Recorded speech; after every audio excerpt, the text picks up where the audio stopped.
সঙ্গে সঙ্গে মুসা নবীর রাগ বেশি না কম? এই জোরে কোন রাগ বেশি না কম? হাত চুলকানো শুরু করছে, হাত চুলকাচ্ছে।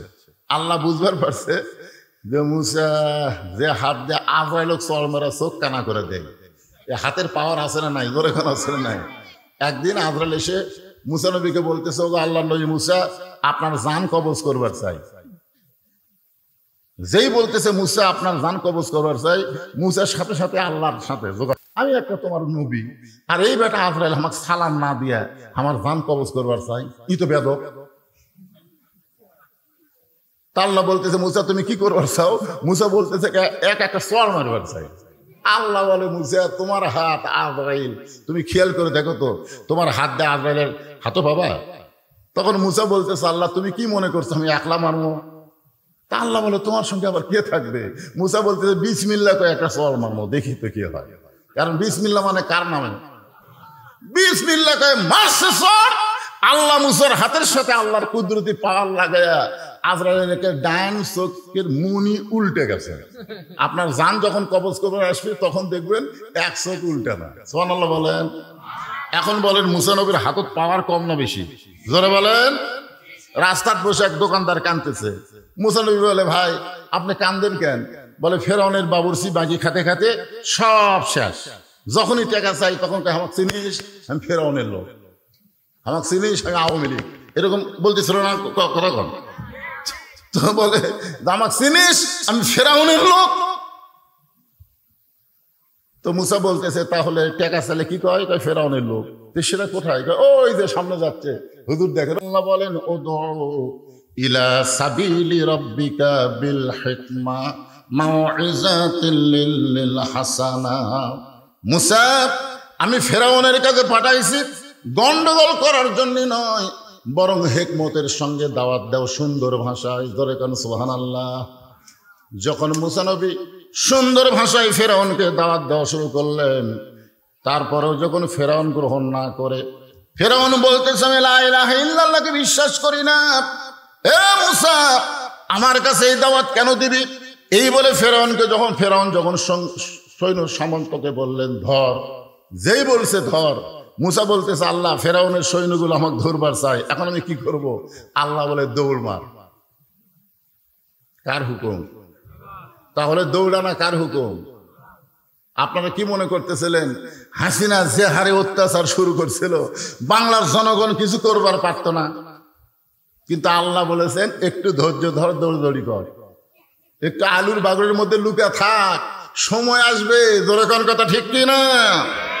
আল্লাহর হুকুমে মুসা নবী মারছে দৌড়। ফেরাউন সৈন্য সামন্ত নিয়ে মুসা নবীর পিছনে দৌড়াই আর চিল্লাই বলে মুসা আমাদের ভয়ে দৌড়াইতেছে, মুসা আমাদের ভয়ে দৌড়াই। মুসা মনে মনে কয় আমি যে কার হুকুমে দৌড়াই? আপনারা বলেন তো গিরি সাওরের মধ্যে যে আল্লাহ নবী লুকিয়ে ছিল এটা কি আবু জেহেলের ভয়ে? জোরে এখানে এটা কি আবু জেহেলের ভয়ে? এটা আল্লাহর হুকুম। এমন এক জায়গায় মুসা নবী দাঁড়াইছে, তিন দিকে ফেরাউন সৈন্য নিয়ে আর সামনে দিকে সাগর। এখন ফেরাউন বলে মুসা আর দৌড়াবি না, আর দৌড়াবি না। তিন দিকে আমরা সৈন্য সামন্ত অস্ত্র নিয়ে দাঁড়ায় আছি, সামনে সাগর দেখা যায়, তো দৌড়ানো শেষ। মুসা বলতেছে হাসবি আল্লাহ নিমাল ওয়াকিল অনিমাল মাওলা অনিমান নাসির। আল্লাহ আমার যেখানে শেষ সেখানে আপনার শুরু। জোরে কান সুবহানাল্লাহ। আল্লাহ বললেন মুসা লাঠির আঘাত করো। সাগরকে আল্লাহ 12 লাইন রাস্তা করে দিলেন। সাগরকে রাস্তা পাওয়ার পরে ওই সাগরের তলদেশে রাস্তার ভিতরে মুসা নবী আল্লাহর শুকরিয়া পান, 4 রাকাত নামাজ আদায় করে। ওই নামাজটা আল্লাহর এতই ভালো লাগে, আল্লাহ নবীকে বলে ও গো নবী আপনার উম্মতের জন্য মুসা নবীর ওই 4 রাকাত নামাজ আসরের নামাজ হিসেবে দিয়ে দিলাম। আপনার উম্মতেরা যত্ন করে যখন আসরের নামাজ জামাতের সঙ্গে আদায় করবে, মুসা নবীর সমপরিমাণ সওয়াব আমি আল্লাহ দিয়া দিব। এখন যে সূরা থেকে আলোচনা হবে এই সূরার নাম কি? আসর। ধরে বলেন নাম কি? আসর শব্দের অর্থ হলো সময়। এই যে দেখেন ছোট্ট একটা বাচ্চা হাতে মোবাইল নিয়ে বসে আছে, সময়ের শপথ করেছেন আল্লাহ, কারণ সময় অত্যন্ত গুরুত্বপূর্ণ একটা সাবজেক্ট। সময় অত্যন্ত গুরুত্বপূর্ণ একটা বিষয়।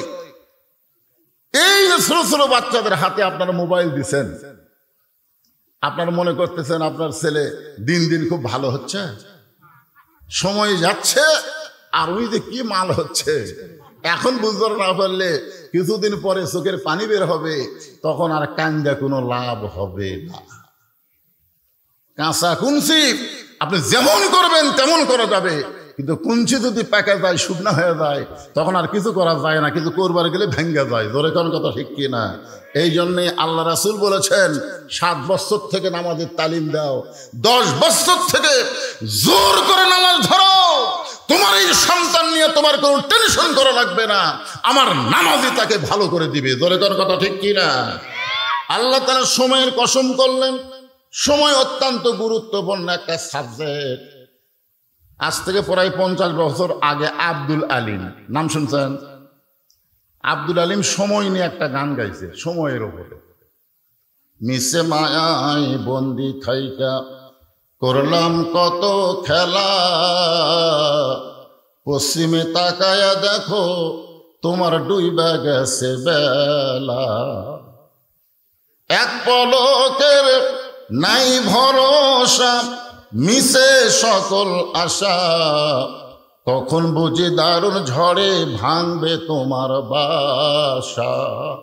আপনারা যারা এখানে এসেছেন, আপনারা কোনো এক লোককে দাঁড়ায় বলতে পারবেন, হুজুর আমি এখানে এসেছি, এখান থেকে বাড়ি যাবই। একটা লোক দাঁড়ায় বলেন, হুজুর আপনি কি করেন? আমি এসেছি বাড়িতে যাবই।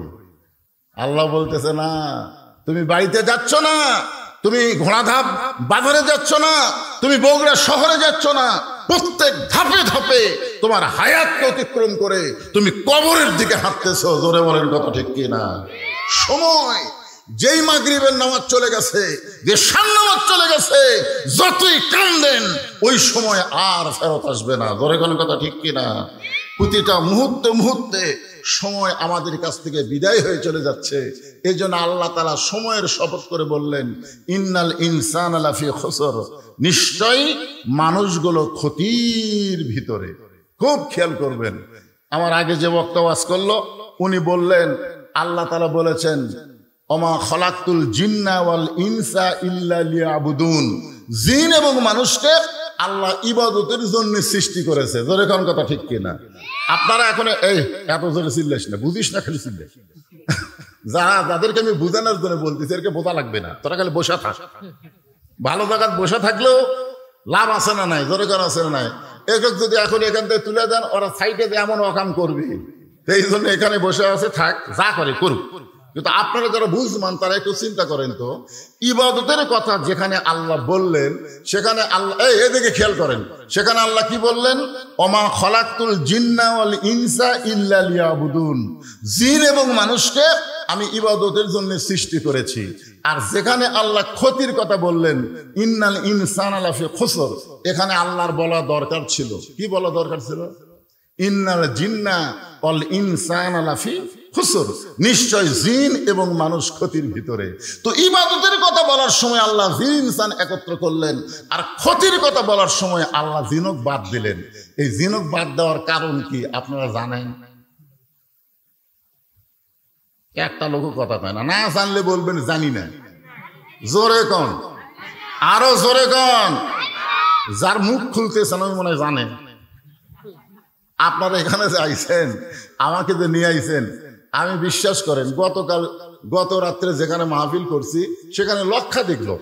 আমি শুধুমাত্র বগুড়া জেলা ছাড়া অন্য কোনো জেলা গেলেই এলা প্যান্ডেল তেজ হয় এই সময়। কিন্তু যে কয়েকজন লোক আপনারা এখানে আইছেন তারা যদি হোহা না করেন, বুঝলেন, তাহলে আমার কাছটা কিছু বার করে পারবেন না। তো এই জন্য একটু হাহু করা লাগবে। তাহলে আপনারা জানেন না, সবাই বলেন আমরা জানি না। কারণ আল্লাহ জিন এবং ইনসান এই দুইটা সৃষ্টির দিকে আপনারা খেয়াল করে দেখেন।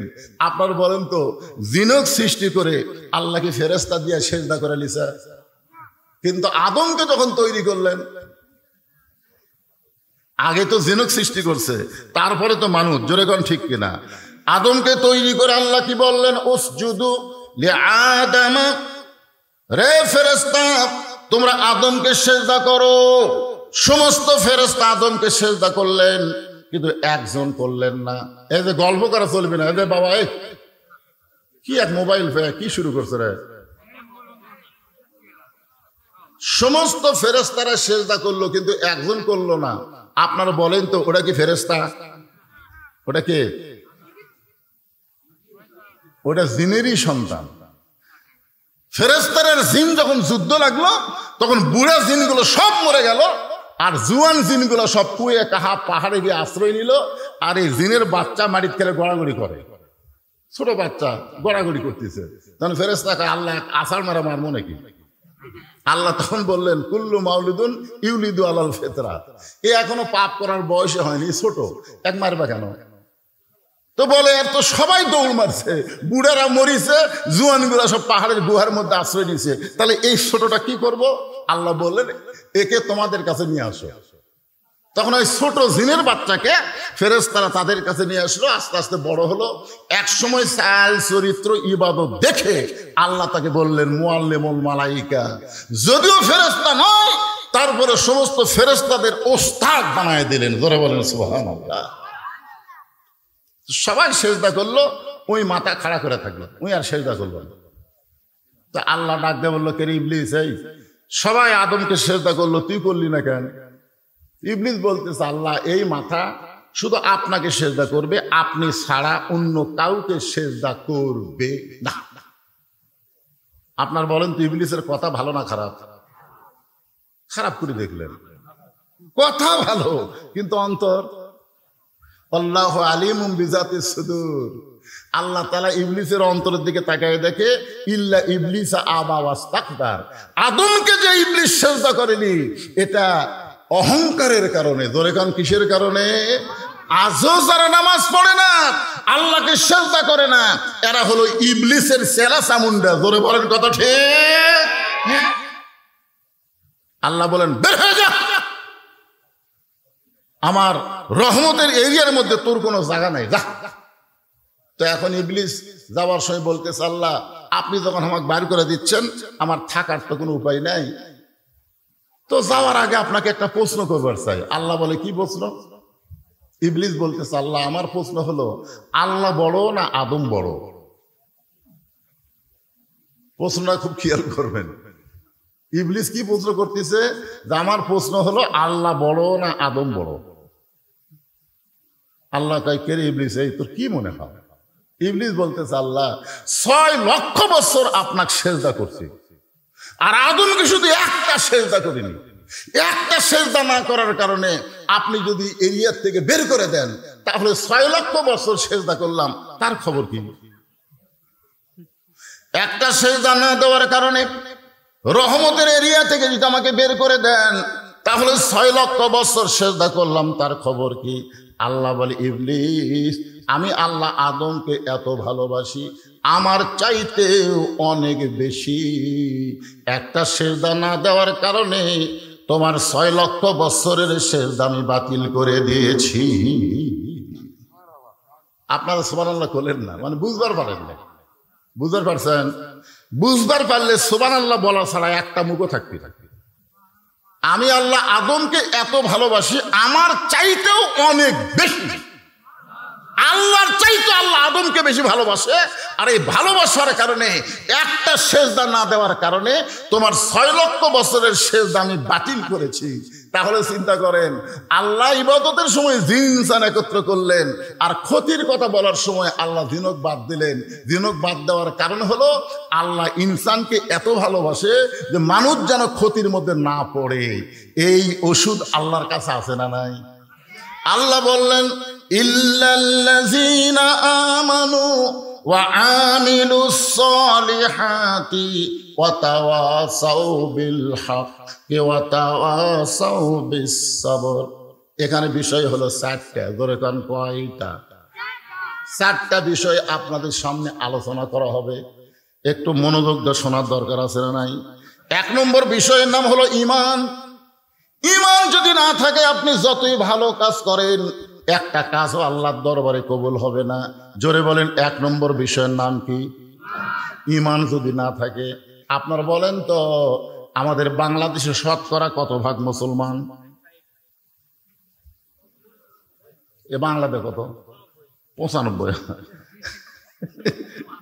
95 পেয়ে দিন। হায় হায়, 92। আসলে এবার জরিপে দেখা গেছে 92% মুসলমান। এই 92% মুসলমান শতকরা হিসাবে বাংলাদেশে। তো কত পার্সেন্ট ইমানদার? না, 92% মুসলমান করলেন, কিন্তু ইমানদার কত পার্সেন্ট?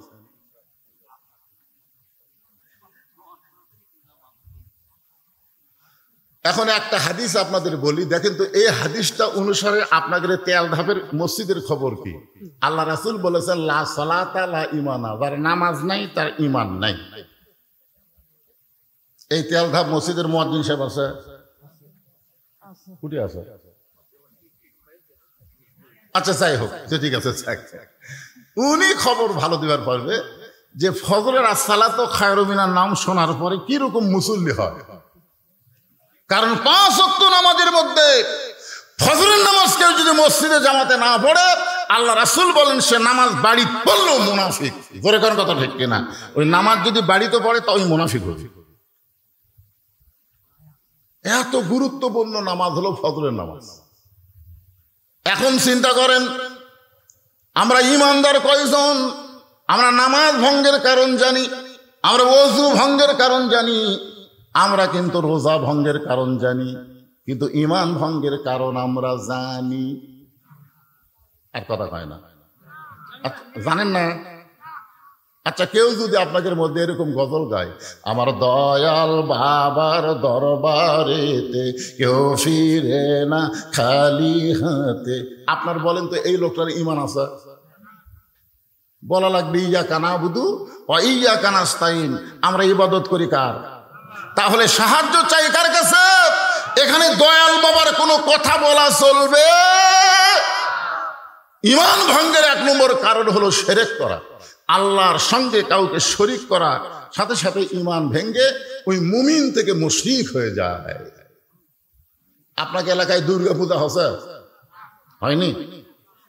বাঁচছেন? আরে আপনাদের গাঁও না থাকলে এলাকাতে হয়নি?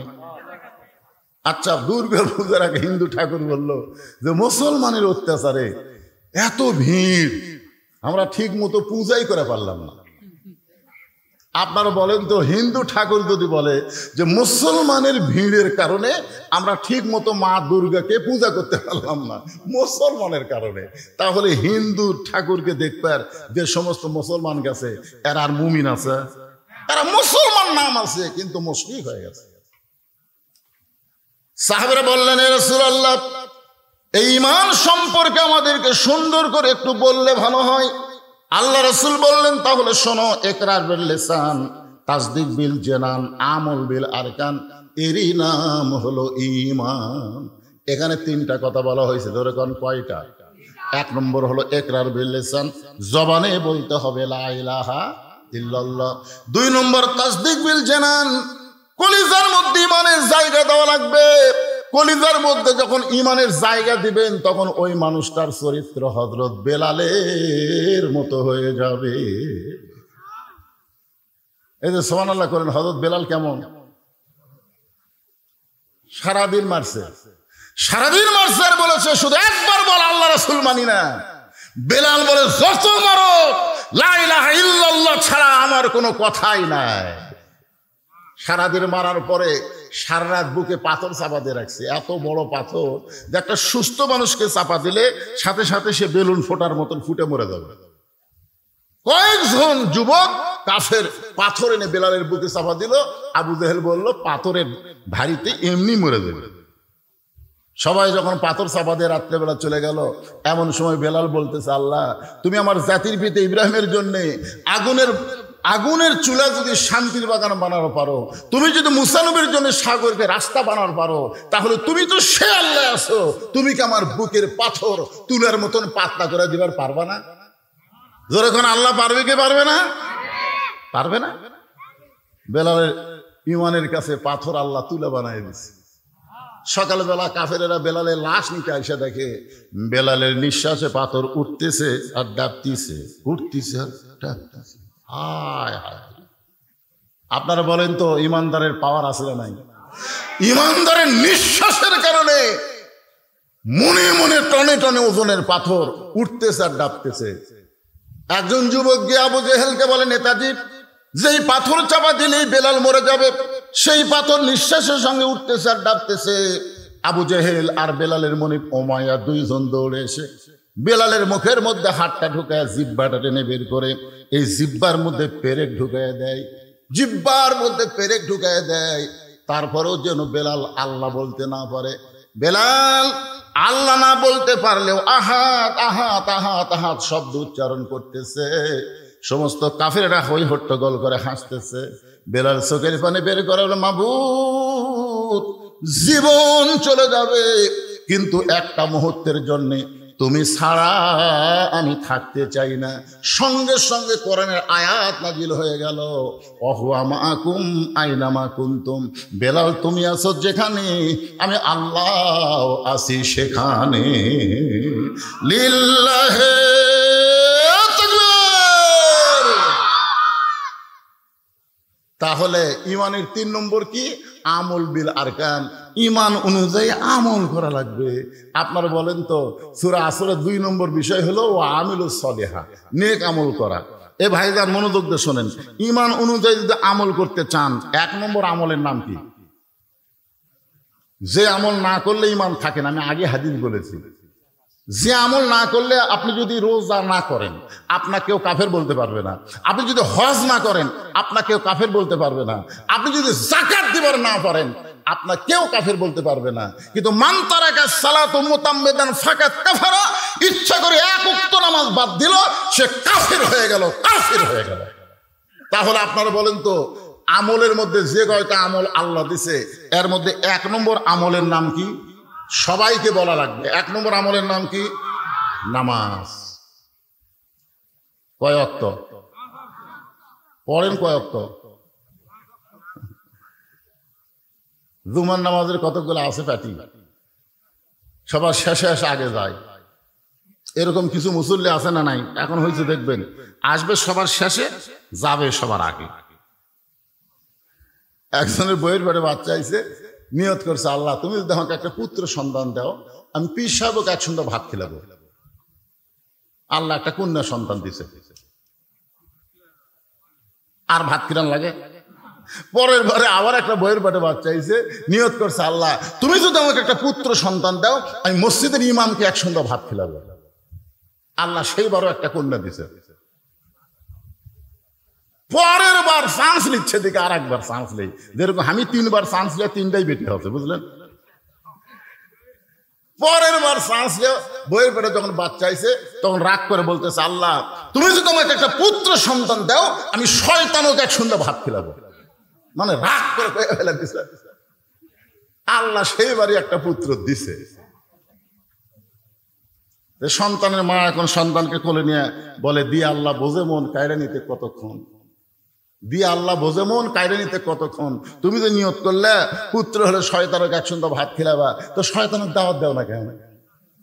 স্বামী বলে, পীর পাওয়া যায়, ইমাম পাওয়া যায়, শয়তান আমি কোথায় পাই? এখন বউ বলতে, শয়তানকে যদি দাওয়াত না দাও তোমার ভাত খাওয়া বন্ধ। তুমি জানো মান্যত পুরো না করলে সন্তান আমার বাঁচবে না। ওই মনের দুঃখে রাস্তা ঘুরতেছে। একজন বলে, কে রে ভাই, মন ভার কেন?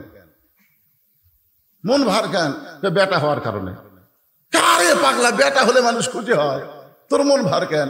বলে, নিয়ত করছি ভাই শয়তানকে একসঙ্গে ভাত খেলাবো। এখন শয়তান আমি কোথায় পাই? বউ বাড়ির ভাত বন্ধ করে দিছে, শয়তানকে দাওয়াত না দিলে আমাকে ভাত খেলাম। ইতিমধ্যে বাবা চোখ বন্ধ করে,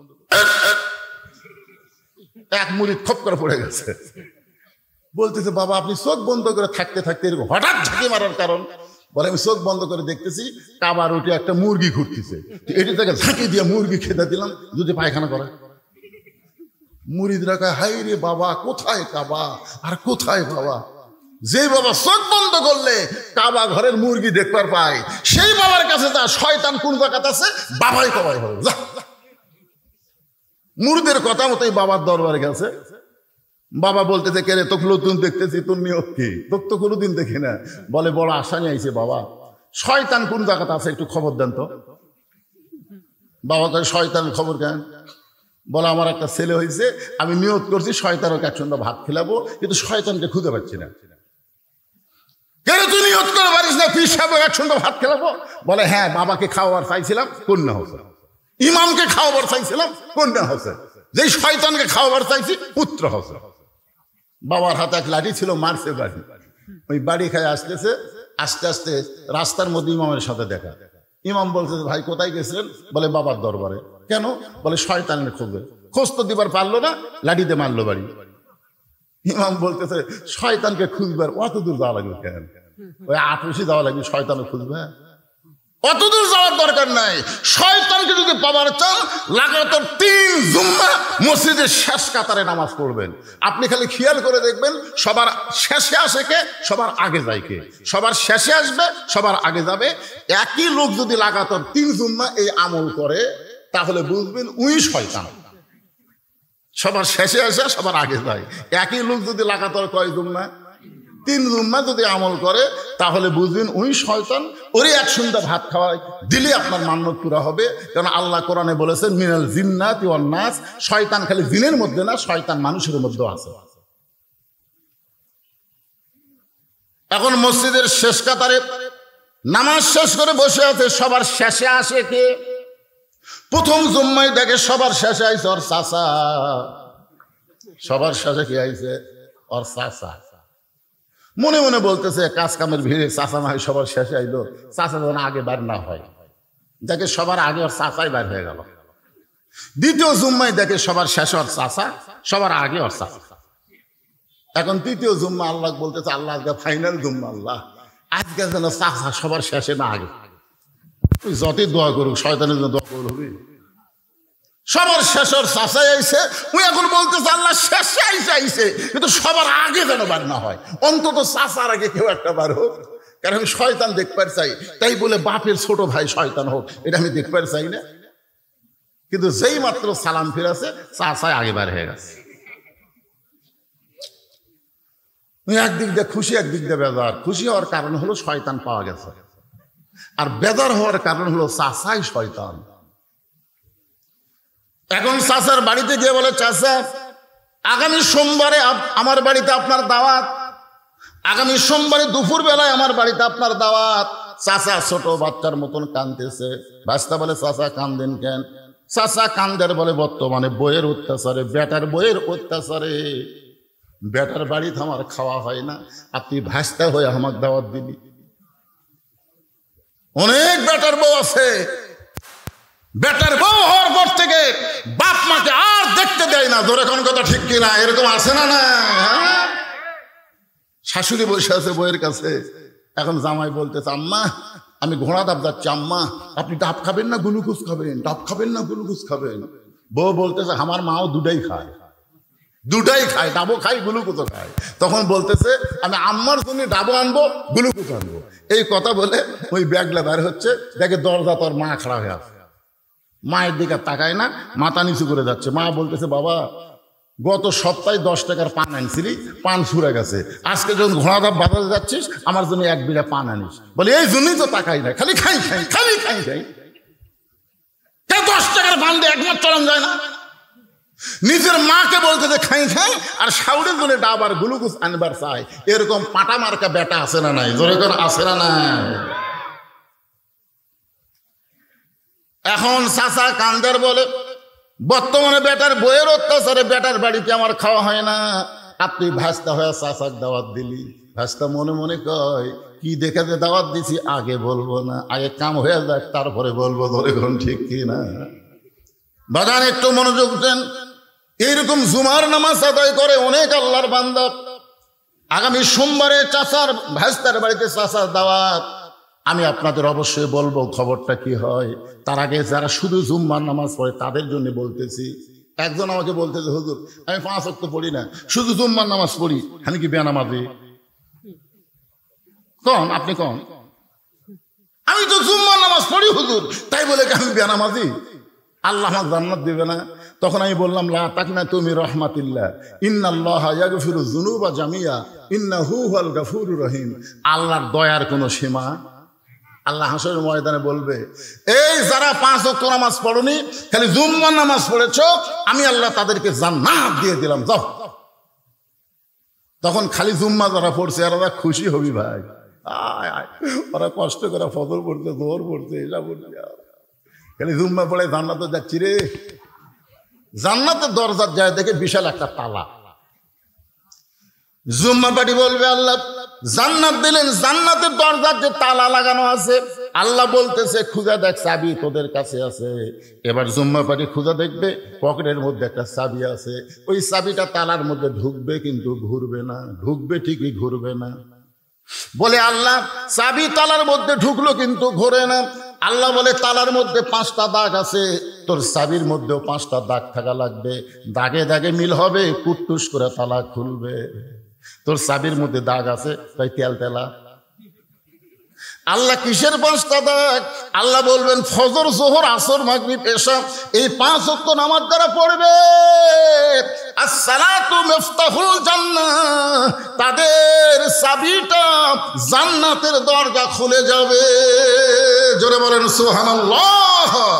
তাহলে ঈমানকে রক্ষা করতে গেলে 1 নম্বর ইবাদতের নাম কি?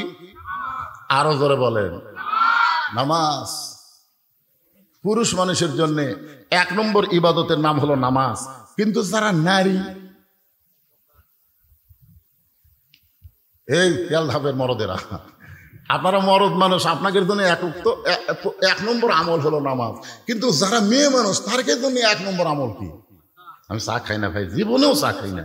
এরকম 42 বছর হয়ে গেল আমার ওয়াজের বয়স, চা কেউ খিলাফ পাননি। আমি সেই দিন চা খাবার চাইছি যেদিন আমার সামনে বসা শ্রোতারা সবাই 1 কাপ করে পাইবে। কারণ খাওয়ার একটা আদর আছে, একলা খাইও না, সবাই মিলে খাও। জোরে কোনো কথা ঠিক কিনা? এক সাহাবী নবীর কাছে 1 গ্লাস দুধ নিয়ে আসছে, এসে বলতেছি, ইয়া রাসূলুল্লাহ, এই দুধটা যদি আপনি পান করেন তাহলে আমি খুবই খুশি হই। নবী গিলাসের দিকে তাকালেন আর সাহাবীর দিকে তাকালেন। নবী তাকায় দেখে সাহাবী খুব গরিব মানুষ। সাহাবী খুব কি মানুষ? গরিব মানুষ। 1 গ্লাস দুধ। নবী কানে কানে বলে, আমার কাছে আসো। যে কাছে আসে তখন বলতেছে, তুমি যে 1 গ্লাস দুধ দিয়েছ আমার খিলানোর জন্য, যখন আমি একলা থাকি তখন আমার দিবার পারো নেই। এখন এতগুলো সাহাবীর সামনে আমি ওয়াজ করতেছি আর তুমি 1 গ্লাস দুধ দিয়েছ। তোর কাছে হুজুর আমার বাড়ির তো আর নাই, বস, তোর বাড়ির যখন নাই তোর বস। বসে আল্লাহ রাসূল বলতেছে, আবু বকর তোমার থেকে শুরু হবে, এই গিলাসটা নাও, তুমি পেট ভরে দুধ পান করে উমরকে দিবে, উমর পেট ভরে পান করে ওসমানকে দিও, ওসমান পেট ভরে পান করে আলীকে দিও। এইভাবে রাসূল বললেন যে সবাই পেট ভরে দুধ পান করে আর একজনকে পার করে দিও। তাও আবু বকর গিলাসের দুধের দিকে তাকায় চিন্তা করে, যে দুধ আছে আমি 2 ঢোক খালি দুধ শেষ, পেট ভরে কেমনে হবে? আবু বকর রাদিয়াল্লাহু বারবার গিলাসের দিকে তাকায় থাকে। রাসূল ডাক দিয়ে বলে, আলী, আবু বকর, যে 2 চোখ তোমার গিলাসের দুধ কম দেখতেছে, এই 2 চোখ তুমি বন্ধ করে দাও। সঙ্গে সঙ্গে আবু বকর 2 চোখ বন্ধ করে দেখে তার হাতে দুধের গিলাস নাই, ওই গিলাসটা যেন আল্লাহ দুধের ভাণ্ড বানায়া দিছে। পেট ভরে দুধ পান করে উমরকে দেয়। উমর ফারুক আবু বকরের মুখের দিকে তাকায় আর গিলাসের দিকে তাকায়।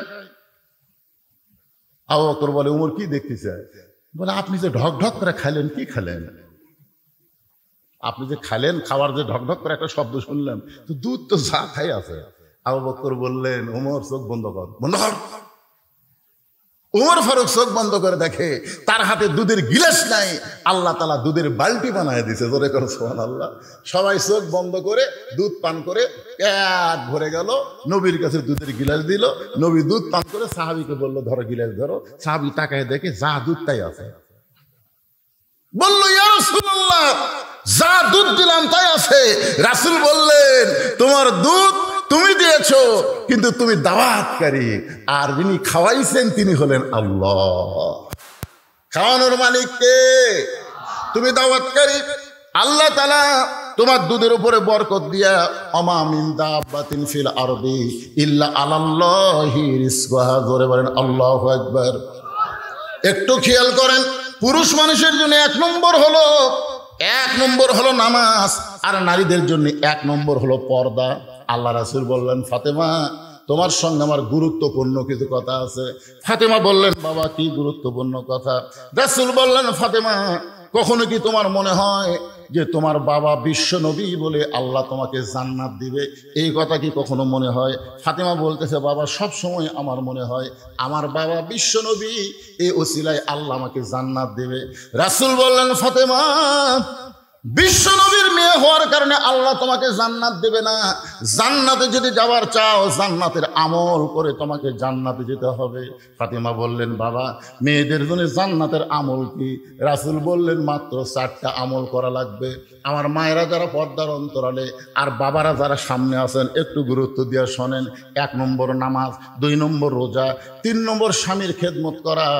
যখন স্বামী খেদমত চাবে তখন খেদমত করা লাগবে। আর 4 নম্বর হলো সতীত্বের হেফাজত, পর্দা করা। রাসূল বলেন, ফাতেমা 24 ঘন্টার মধ্যে 5 বার নামাজ পড়লে নামাজের হক আদায় হবে। 24 ঘন্টায় নামাজ পড়া লাগবে না। রমজান মাসে শুধু রমজান মাসে রোজা রাখলে রোজার হক আদায় হবে, সারা বছর রোজা রাখা লাগবে না। ও ফাতেমা, স্বামী যখন খেদমত চাবে তখন খালি স্বামীর খেদমত করবে, সব সময় খেদমত করা লাগবে না। কিন্তু সতীত্বের হেফাজত, পর্দা করা, এই পর্দা ফাতেমা 24 ঘন্টায় করা লাগবে। 1 মুহূর্ত নারীরা পর্দা ছাড়া থাকতে পারবে? কথা জোরে কর না কেন? 1 মুহূর্ত। সঙ্গে সঙ্গে ফাতেমার কাছে একটা ওড়না ছিল, এই ওড়নাটা মাথার উপরে দিয়া ফাতেমা বললেন, বাবা এই মুহূর্তে আমি পর্দার মধ্যে ঢুকে গেলাম, এই মুহূর্তে আমি পর্দার মধ্যে ঢুকে গেলাম। আল্লাহ রাসূল বললেন, আল্লাহ আমার মেয়ে পর্দার মধ্যে ঢুকে গেল, আল্লাহ তুমি তার পর্দাকে কবুল করে নাও। ফাতেমা বললেন, পর্দার মধ্যে ঢুকে গেলাম। রাসূল দোয়া করলেন, পর্দার মধ্যে ফাতেমা ঢুকে গেল। একদিন আল্লাহ রাসূলকে বলে, নবী গো, আপনার ফাতেমার পর্দা দেখে আমি আল্লাহ এত খুশি হয়ে গেছি, আমি আপনার মেয়েকে ডিগ্রি দিলাম, আমি আপনার মেয়েকে ডিগ্রি দিলাম সাইয়্যিদাতুন নিসাই আহলুল জান্নাহ ফাতেমাতুজ জোহরা। আপনার ফাতেমা হবে জান্নাতি নারীদের নেত্রী। আপনার ফাতেমা হবে জান্নাতি নারীদের নেত্রী শুধুমাত্র এই পর্দার আমলের কারণে। জোরে কর না সুবহানাল্লাহ। রাসূল তো সেই খুশি। ফাতেমা ডাক দিয়ে বলেন, ফাতেমা আল্লাহ তোর পর্দা কবুল করছে রে, তোকে জান্নাতি নারীদের নেত্রী বানায় দিছে।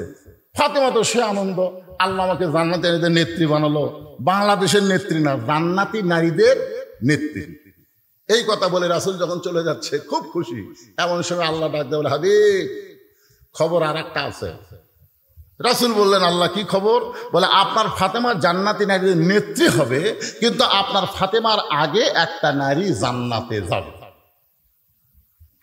যেই বলছে আপনার ফাতেমার আগে একটা নারী জান্নাতে যাবে, সঙ্গে সঙ্গে নবী বলেন, আল্লাহ আমার ফাতেমা পর্দার কারণে জান্নাতের একজন নেত্রী হলো, কিন্তু আমার ফাতেমার আগে যে মেয়েটা জান্নাতে যাবে ওই মেয়েটার আমল কি? আল্লাহ রাসূলকে আল্লাহ বললেন, ওই যে একটা বাড়ি দেখতেছেন? বলে হ্যাঁ। ওই বাড়ির সামনে একটা জঙ্গল দেখা যায়? বলে জি। ওই জঙ্গলের সামনে ছোট্ট একটা ঝুপড়ি ঘর, ওই ঘরটা হলো একটা কাঠুরিয়ার ঘর। ওই কাঠুরার বিবি জামিলাকে আমি আল্লাহ সবার আগে জান্নাত দিয়ে দিব। আমার মায়েরা যারা পর্দার অন্তরালে, একটু চিন্তা করে দেখেন, জামিল এমন কি আমল করলো যে আমল করার কারণে সাইয়্যিদাতুন নিসায়ে ফাতেমাতে জান্নাতের নারীদের নেত্রী ফাতেমার আগে জামিলাকে জান্নাত দিবে। এটা মেয়ে মানুষের জন্য শোনার দরকার আছে না নাই? আমাদের মেয়েগুলো যদি ভালো হয়, আমাদের দুনিয়ায় জান্নাত হবে, দুনিয়ায় জান্নাত। একদিন হোসেন রাদিয়াল্লাহু নবীর কাছে গিয়ে বলে, নানু ভাই আমি একটু আপনার কাছে যাবার চাই, আমি একটু আপনার কাছে যাবার চাই। আল্লাহ রাসূল বলেন, হোসেন এখন দরজা খোলা যাবে না, এখন আমি জান্নাতে আরাম করতেছি, জান্নাতে আরাম করতেছি। হোসেন বলে, আমার নানা ভাঙ্গা ঘরের মধ্যে কথা কয়, আর নানা জান্নাতে আরাম করে, এটা কেমন জান্নাত রে? জান্নাত গিয়ে উকি বেড়া দেখে বিশ্ব নবী তার বিবির উরাতের উপরে মাথা দিয়ে শুয়ে আছে। হোসেন রাগ করে বললেন, নানা আমার নানির উরাতের উপরে মাথা দিয়ে শুয়ে থাকলে জান্নাতে থাকা যায়? নবী বললেন, তুই ছোট্ট মানুষ, তুই বুঝবি না, তোর নানির মতন বউ যদি কেউ ঘরে পায়, ওই ঘরটা দুনিয়াতে আল্লাহ জান্নাত বানায় দেয়। সুবহানাল্লাহ জোরে বলেন। আজকে যে বউগুলো আমরা পাচ্ছি, এই বউগুলোর কারণে যে সন্তানগুলো দুনিয়াতে আসতেছে, এই সন্তানগুলো অধিকাংশ খারাপ হচ্ছে। ছোটবেলায় আমরা কি গজল গাইলাম, কি বলবো প্রসবের কথা, মা বিনে সেই ব্যথা কেউ তো বুঝিবে না, মাজন থেকে সন্তানের দায়, ওয়াকালে মা মারা যায়, কেন সে মায়ের ভক্তি করো না। এই টেদের উপরে আমরা যে কয়টা আছি সবাই কেউ সিজার করা না। আমরা কি সিজার করা? কথা কর না কেন? আজ থেকে 15 বছর আগে সিজার আছিল, এই যে হঠাৎ সিজার শুরু হলো। আমার তো হুজুর, আমার ছেলে খালি কান্দে, হুজুর একটু দোয়া দুধ পড়ে ফু দেন তো। কোরআনের সবচাইতে দামি আয়াত হলো আয়াতুল কুরসি। আয়াতুল কুরসি পুরো ফুঁ দিলাম, ফু দেওয়া মাত্র আর কান্নার বেড়ে গেছে, আগে যা ছিল তার চেয়ে বেশি। ওর মাও কয়েকদিন পরে এসে বলতে, হুজুর কি দোয়া দিলেন, কান্না তো থামলই না বরং বেশি হয়েছে, হুজুর একটু পানি পড়া দেন তো। বিশ্বাস করেন সূরা ফাতিহা, যাকে সূরাতুশ সেবা বলা হয়, সূরা ফাতিহা, সূরা ফালাক, নাস, এই 3 সূরা একত্র করে 1 বোতল পানি ফুঁক দিয়ে বললাম, মা বিসমিল্লাহ করে খাওয়া দাও। কিছুদিন পরে এসে বলতে, হুজুর বর্তমান দোয়া দরুদের আর কোনো দামই নেই। আমারই মন খারাপ হয়ে গেল যে আল্লাহ সময়ের ওয়াল আসর, সময়ের শপথ করে বলতেছে, আর এই কই বর্তমান সময়ের কোনো দাম নেই, দোয়া দরুদের দাম নেই। কিছুদিন পরে আবার দেখা কেমন কান্দিছে, এরকম যদি কান্দে তোমাকে ঘুম পড়াই তো কষ্ট। না হুজুর আর কান্দে না। আমি বললাম কোন দোয়াই ভালো আছে? দোয়া লাগেনি হুজুর, ওর বাপ একটা মোবাইল কিনেছে, যখন কান্দে তখনই চালু করে দেয়। আমার বাচ্চা মোবাইল ছাড়া ভাতই খায় না হুজুর। আমি তখন বললাম, মা তুমি সত্যি করে বলো তো, তোমার এই ছেলেটা কি নর্মালে হয়েছে না সিজার করা? তখন বলতে, হুজুর সিজার করে। সেই জন্যই তো সিজার করা বাচ্চাকে দোয়া দরুদ দেওয়ার কাম হবে না, কাম হবে না। অধিকাংশ সিজারকারী ডাক্তার হলো বড়দ মানুষ। একটা মেয়ে মানুষের পেট কাটতেছে লাইড়িয়া ছেড়ে, কথা কর না কেন, কথা কর না কেন? প্রত্যেকটা ডাক্তার আল্ট্রাসাউন্ড করে দেখে নর্মালে বাচ্চা হবে, নর্মালে বাচ্চা হবে। বাংলাদেশে 3টা জিনিস খেয়াল করবেন। 1 নম্বর হলো ডাক্তারের বইয়ের সিজার লাগে না। ডাক্তারের বইয়ের কি লাগে না? 2 নম্বর হলো মৌলানার বাড়ির মিলাদ লাগে না। 3 নম্বর হলো পীরের বউ কোনোদিন মুরিদ হয় না। খুব খেয়াল করবেন, পীরের বউ কোনোদিন মুরিদ হবে না, কারণ জানে আমার পীর সাহেব মাঝে মধ্যে মুরিদের বইয়ের দিকে চোখ মারে, এই লুচ্চার হাতে কে মুরিদ হবে না। আর ডাক্তার জানে সিজার করলে মায়েরও ক্ষতি, বাপেরও ক্ষতি, মায়েরও ক্ষতি, বাচ্চারও ক্ষতি, এই জন্য ডাক্তার সিজার করায় না। আর মৌলানা জানে মিলাতি পরের বাড়ি পড়াই, কিন্তু নিজের বাড়ি মিলাদ পড়ে না। একটু মনোযোগ দিয়ে শুনবেন। সূরা আসরের 2 নম্বর বিষয় ওয়া আমিলুস সলিহাত। আপনাদের সামনে আলোচনা করতেছি কোন আমলের কারণে জামিলা ফাতেমার আগে জান্নাতে যাবে। এই কথা যখন ফাতেমার কানে আসলো, ফাতেমা বলে, বাবা জামিলা এমন কি আমল করলো যে আমল করার কারণে আমার আগে আল্লাহ তাকে জান্নাত দিবে। রাসূল বলে, ফাতেমা জানবার যদি চাও তাহলে তোমাকে তদন্ত করে জানতে হবে। শুধুমাত্র কোন আমলের কারণে জামিলা ফাতেমার আগে জান্নাতে যাবে এইটা জানার জন্য ফাতেমা তদন্তে বের হলেন। আসরের নামাজের পরে চুপি চুপি ফাতেমা জামিলার ঘরের দরজা গিয়ে বললেন, জামিলা আমি নবীর মেয়ে ফাতেমা, আমি তোমার সঙ্গে একটু দেখা করবার চাই, তুমি একটু দরজা খুলে দাও, আমি তোমার ঘরের ভিতরে ঢুকবো। জামিলা দরজায় কান্না শুরু করে দিলেন। ফাতেমা বলে, জামিলা কান্দো কেন? বলে, কান্দার কারণ হলো আমার সারা জীবনের সাধনা নবীর মেয়ে ফাতেমাকে আমি এক নজর দেখতে চাই। ফাতেমা বলতেছে, দরজা খুললেই দেখা হবে, তাহলে কান্দার কি দরকার? জামিলা বলতেছে, দরজা কেমনি খুলবো, আমার স্বামী বাড়িতে নাই, আর স্বামী কাঠ বিক্রি করতে গেছে বাজারে, স্বামীর হুকুম ছাড়া ফাতেমার জন্য দরজা খুলতে আমি জামিলা বড় ভয় পাই। যেই মাত্র কইছে স্বামীর হুকুম ছাড়া ফাতেমার জন্য দরজা খুলতে আমি জামিলা বড় ভয় পাই, ফাতেমা 2 ধাপ পিছনে আসছে, 2 ধাপ পিছনে আসছে। সর্বনাশ! একটা মেয়ে মানুষের জন্য আর একটা মেয়ে দরজা খুলবে, তাও আবার স্বামীর হুকুম লাগবে। এই মায়েরা মনোযোগ দিয়ে শোনেন। একটা ফকুনি ভিক্ষা করে বেড়াচ্ছে, মা সারটা ভিক্ষাতে, কোনোদিন কয় না বাবা সারটা ভিক্ষাতে, কোনোদিনও মা সারটা ভিক্ষাতে।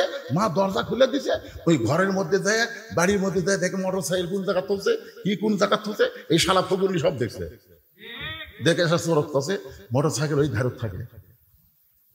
ওই ধারে থাকে পাওয়ার টিলা, সব আছে। পর 2 দিন পর চুরি হয়ে গেছে। এখনকার অধিকাংশ চোরের সাথে ফকুনির লাইন আছে। কথা কন না কেন ভাই রে? নবীর শিক্ষা করো না ভিক্ষা, মেহনত করো সবে। সামান্য কিছু হলে কতকগুলো ফকুন্নি স্বামী কয় তালাক দে মরক, তালাক দে, ভিক্ষা করে খামো। ধরে কর কথা ঠিক না? তালাক দে, ভিক্ষা করে খাবো। শুধুমাত্র অসহায় ছাড়া, অন্ধ ছাড়া, বৃদ্ধ ছাড়া, তাদেরকে ছাড়া অন্য কাউকে ভিক্ষা দেওয়া যাবে? কথা বলেন না কেন? ভিক্ষা দেওয়া যাবে? যাবে না।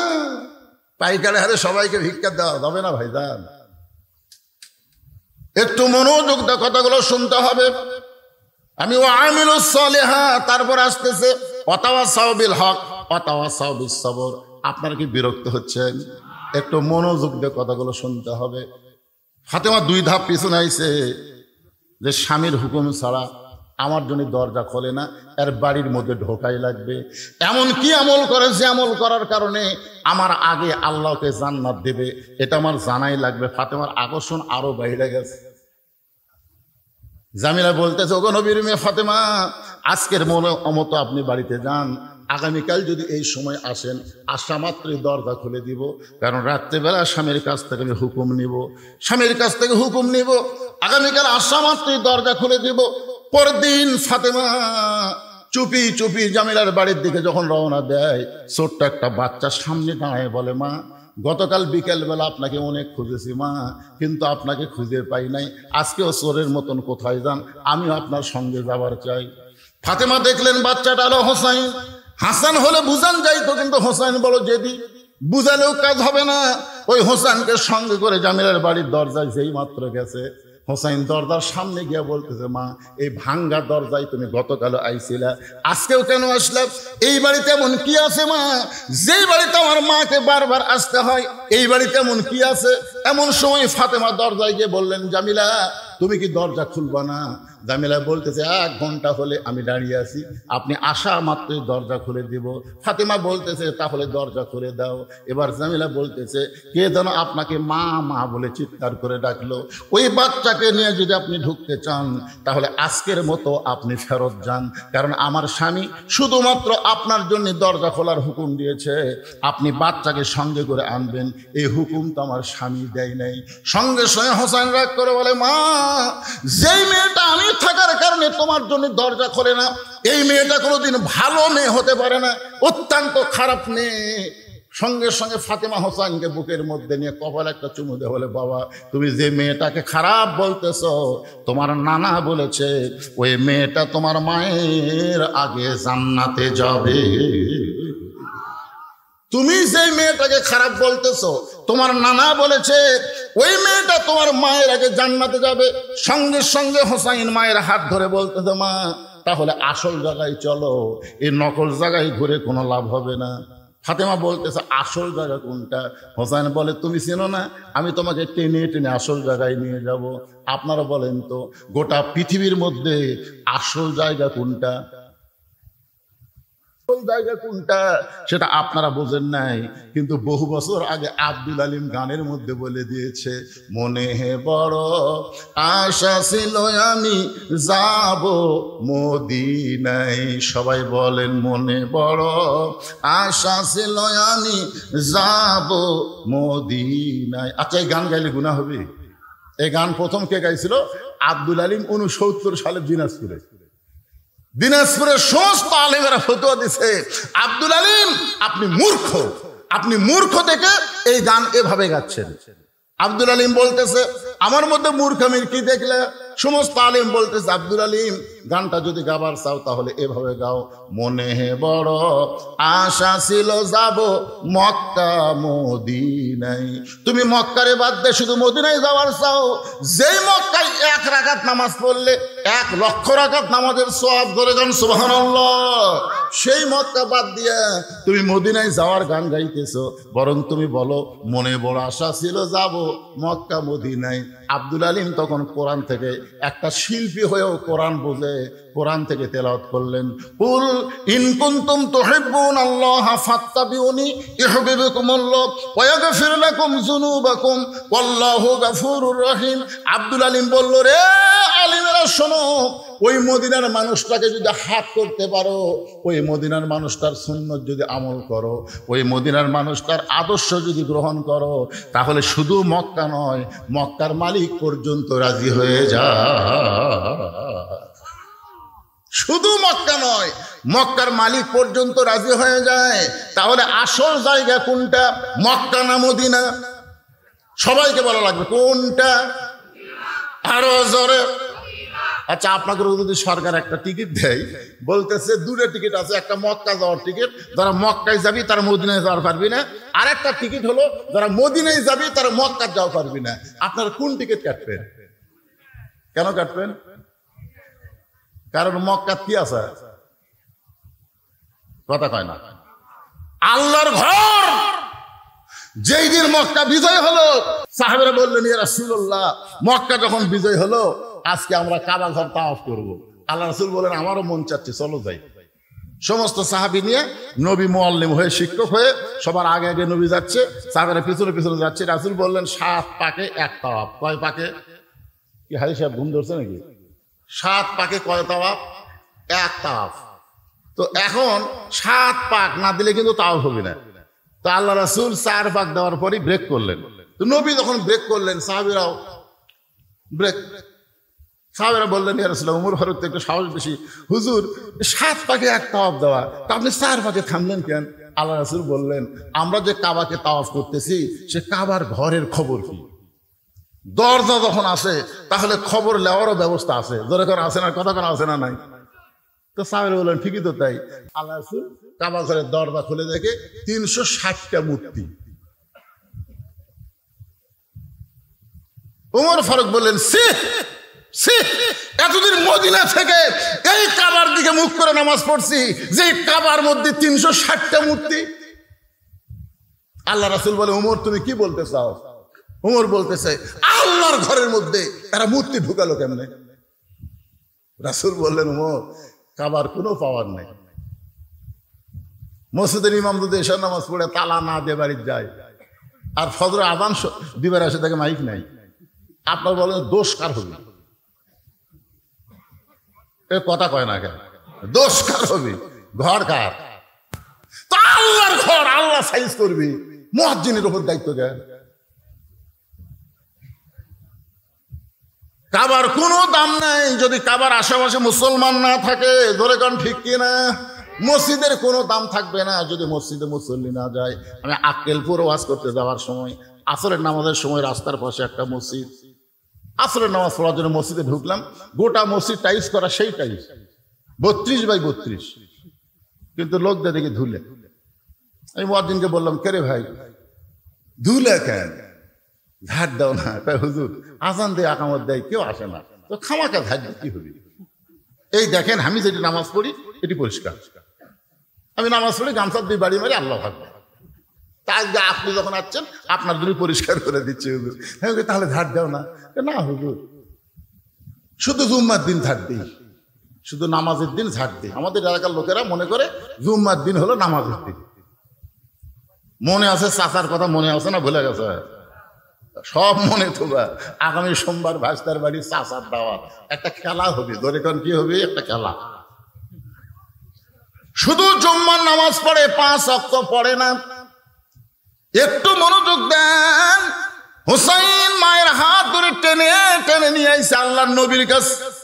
আল্লাহর নবীর কাছে এসেছে, ফাতেমা জোরহাত করে বলতেছে, বাবা আমার কোনো দোষ নাই, আমি প্রথম দিন গেছি স্বামীর হুকুম নাই দেখে জামিলা দরজা খোলে নাই, আমি দ্বিতীয় দিন গেছি এই হোসেন সঙ্গে থাকার কারণে দরজা খোলে নাই, আমি আরো 10 দিন যাব কোন আমলের কারণে, আমার আগে আল্লাহ জামিলাকে জান্নাত দিবে, আমি জানবই জানবো, কিন্তু এই হোসাইন আমার সর্বনাশ করছে।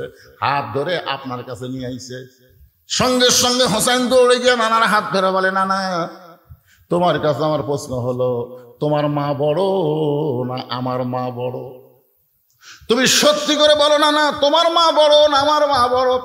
নবীর চোখে পানি আসে, কান্দার বলে, হোসাইন রে, আমার মা আমিনা জান্নাত পাবে কি পাবে না তার কোনো গ্যারান্টি নেই, আর তোর মা ফাতেমাকে আল্লাহ জান্নাতি নারীদের নেত্রী বানাইছে।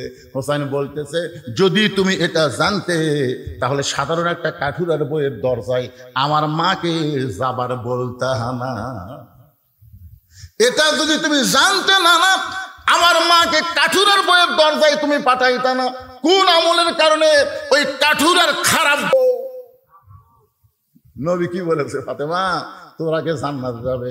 আর হোসেন বলতেছে ওই খারাপ বউ কোন আমলের কারণে আমার মায়ের আগে জান্নাতে যাবে।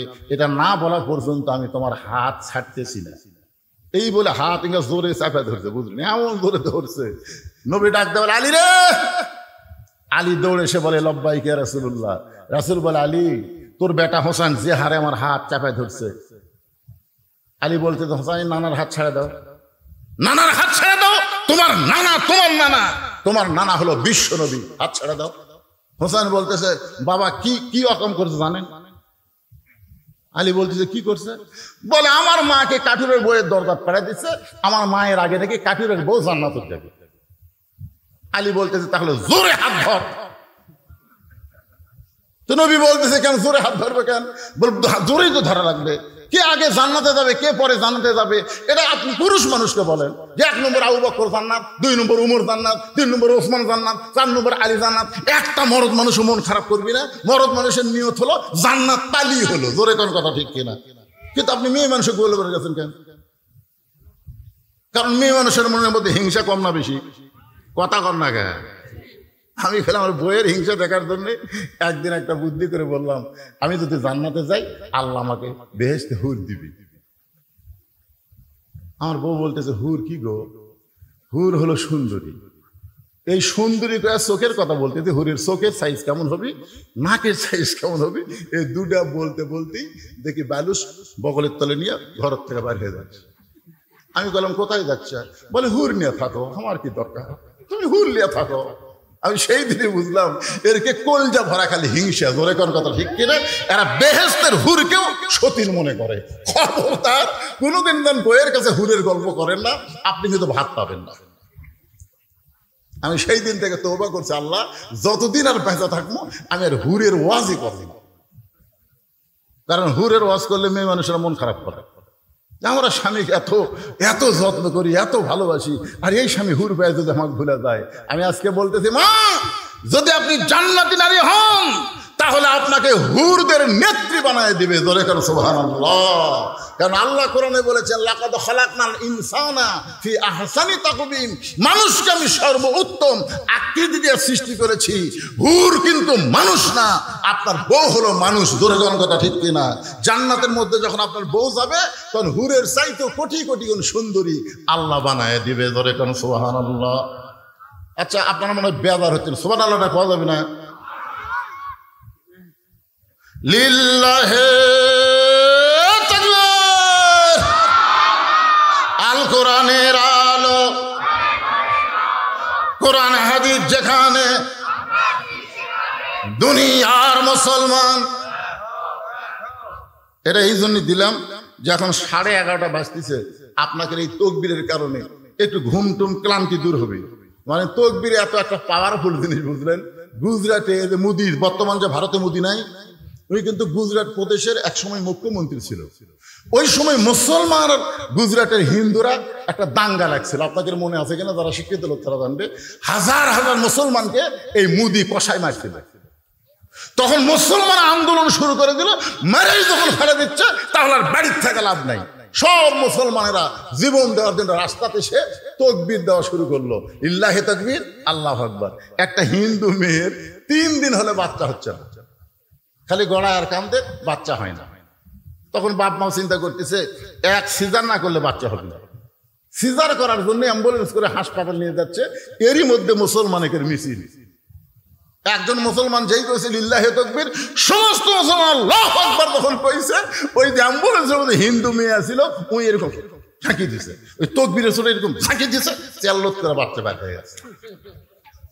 বাপ মা কয় কেরি 3 দিন হলে ভগবান ভগবান করে কান্দি, বাচ্চা হয় না। আর মুসলমানের তাকবীরে বাচ্চা বের হলো, তাহলে তো আমাদের ভগবানের কোনো দাম নাই। অ্যাম্বুলেন্স ঘুরে বাড়ি ফিরে গেছে। 2 মাস পর সাংবাদিক সম্মেলন করে গোটা পরিবারের সমস্ত হিন্দু ভগবানকে কবর দিয়া আল্লাহকে বিশ্বাস করেছে। জোরে কোন সুবহানাল্লাহ। শুধুমাত্র এই তাকবীরের কারণে, খালি তাকবীর। আপনারা বলেন তকবীরের দাম আছে না নাই? তকবীর দিলে সবচাইতে খুশি হয় কে? আরো জোরে। আর সবচাইতে বেজার হয় কে? শয়তান। আপনি সুবহানাল্লাহ বলেন, শয়তান আপনার কাছে থাকবে। আলহামদুলিল্লাহ পড়েন, শয়তান কাছে থাকবে। কিন্তু যে আল্লাহু আকবার বলবেন, যত জোরে বলবেন ওই তত জোরে দৌড় মারবে। আল্লাহ রাসূল বলেছেন, জোরে তাকবীর দিলে শয়তান এত জোরে দৌড় দিবে আর পিছন দিকটা বাতাস বের হয়ে যাবে। জোরে কারণ কি বের হবে? বাতাস। আল্লাহ রাসূল বলেন, আলিফ নিষেধ করেছিলাম কিন্তু আজকে বলার হুকুম দিয়ে দিলাম। কোন আমলের কারণে? ওই কাঠুরেরও জামিলা ফাতেমার আগে জান্নাতে যাবে, এইটা আমি তোমাকে নিষেধ করেছিলাম, আজকে বলার হুকুম দিয়ে দিলাম। আলী বলতেছে, হুজুর আপনি কিন্তু নিষেধ করেছিলেন। রাসূল বলতেছে, আনা মাদিনাতুল ইলমে ওয়া আলিও বাবুহা, আমি হচ্ছে এলেমের শহর আর তুমি হচ্ছে তার দরওয়াজা। এবার হযরত আলী বলতেছে, ফাতেমা কোন আমলের কারণে জামিলা তোমার আগে জান্নাতে যাবে, তুমি কি শুনবার চাও?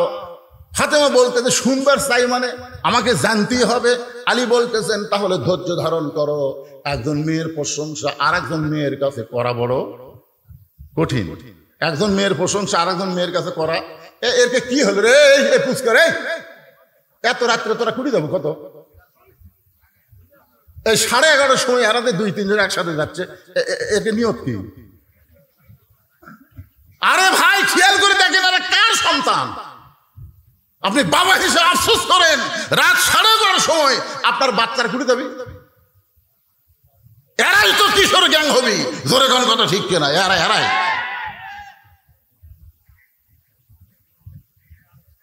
যুবকেরা খালি মনোযোগ তো শোনো। সোমবার দিন চাচা যাবি ভাইস্তার বাড়ি দাওয়াত খাবা। শুক্রবারের ফজিলত কি আজকেই বুঝা যাবে। আমার মা বোনদের জন্য বলতেছি, আমার মায়েরা ভালো হওয়ার দরকার আছে না নাই? জোরে কোন আছে না নাই? আলী বলতেছেন, ফাতেমা তোমার কি মনে আছে একদিন দুপুরবেলা তুমি কাঁদতে আমার সামনে? আমি আলী বললাম, ফাতেমা কান্দো কেন? বলে, কান্দার কারণ হলো আমার হাসান হোসাইন না খাইয়া ঘুমায় গেছে। ঘুম থেকে চেতন পায়ে খাবার চাবে, কিন্তু গোটা বাড়ি খুঁজে দেখলাম কোনো খাবার নাই। ওগো স্বামী, আমি খোঁজতে দেখলাম আপনার একটা টাকাও নেই।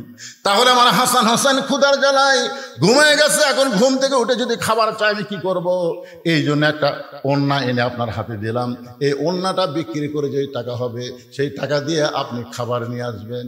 আলী বলতেছেন, ফাতেমা তোমার ওড়নাটা আমি জামার পকেটের মধ্যে ঢুকাই ফেললাম, কারণ আমার মনের মধ্যে সন্দেহ হলো এই ওড়নাটা বের করে যদি বিক্রি করবার চাই আর খরিদ্দার যদি জিজ্ঞাসা করে ওড়না কার, আমি যদি বলি আমার বইয়ের ওড়না, তাহলে খরিদ্দার মনে মনে চিন্তা করবে যেই স্বামী বইয়ের জিনিস বেচা খায় এই স্বামী হলো দুর্বল স্বামী। কথা বুঝলেন না? যেই স্বামীরা বইয়ের জিনিস বেচা খায় এরা কি স্বামী? ভাত খায় আর বারবার বইয়ের গলার দিকে তাকায়, ভাত খায় আর গলার দিকে তাকায়। তো বউ ব্লাউজের বোতাম খুলে দিছে, দেখো কি দেখতে হয়, ইনকা তাকাও কেন? স্বামী বলতেছে, হতে হচ্ছে না রে, হতে হচ্ছে না। বউ কয়, কি হচ্ছে না? আমার জমির ধারে এক জমিবার আছে, 80,000 টাকা দাম, আমার 60,000 টাকা আছে, 20,000 টাকার জন্য এই জমি হাত ছাড়া হয়ে গেল। বউ বলতেছে, ইন্নাল্লাহা মা'আস সাবিরিন, ধৈর্য ধরেন, এবার হয়নি সামনে বার হবি। স্বামী রাগ করে কয়, তোর বাপের জমি আমার জন্য 1 বছর থুবি। বউ কয়, আমার উপর রাগ করেন? রাগ করি না রে, এই যে বিয়ের সময় তোর বাপ যে মালা দিছে, যে মালা গলা দিয়ে আমার ভাত খাওয়াস, এই মালা খালি সোনার মালা, এর কোন সাইজ আছে? 1 ভরি সোনার মালা আমাকে দে।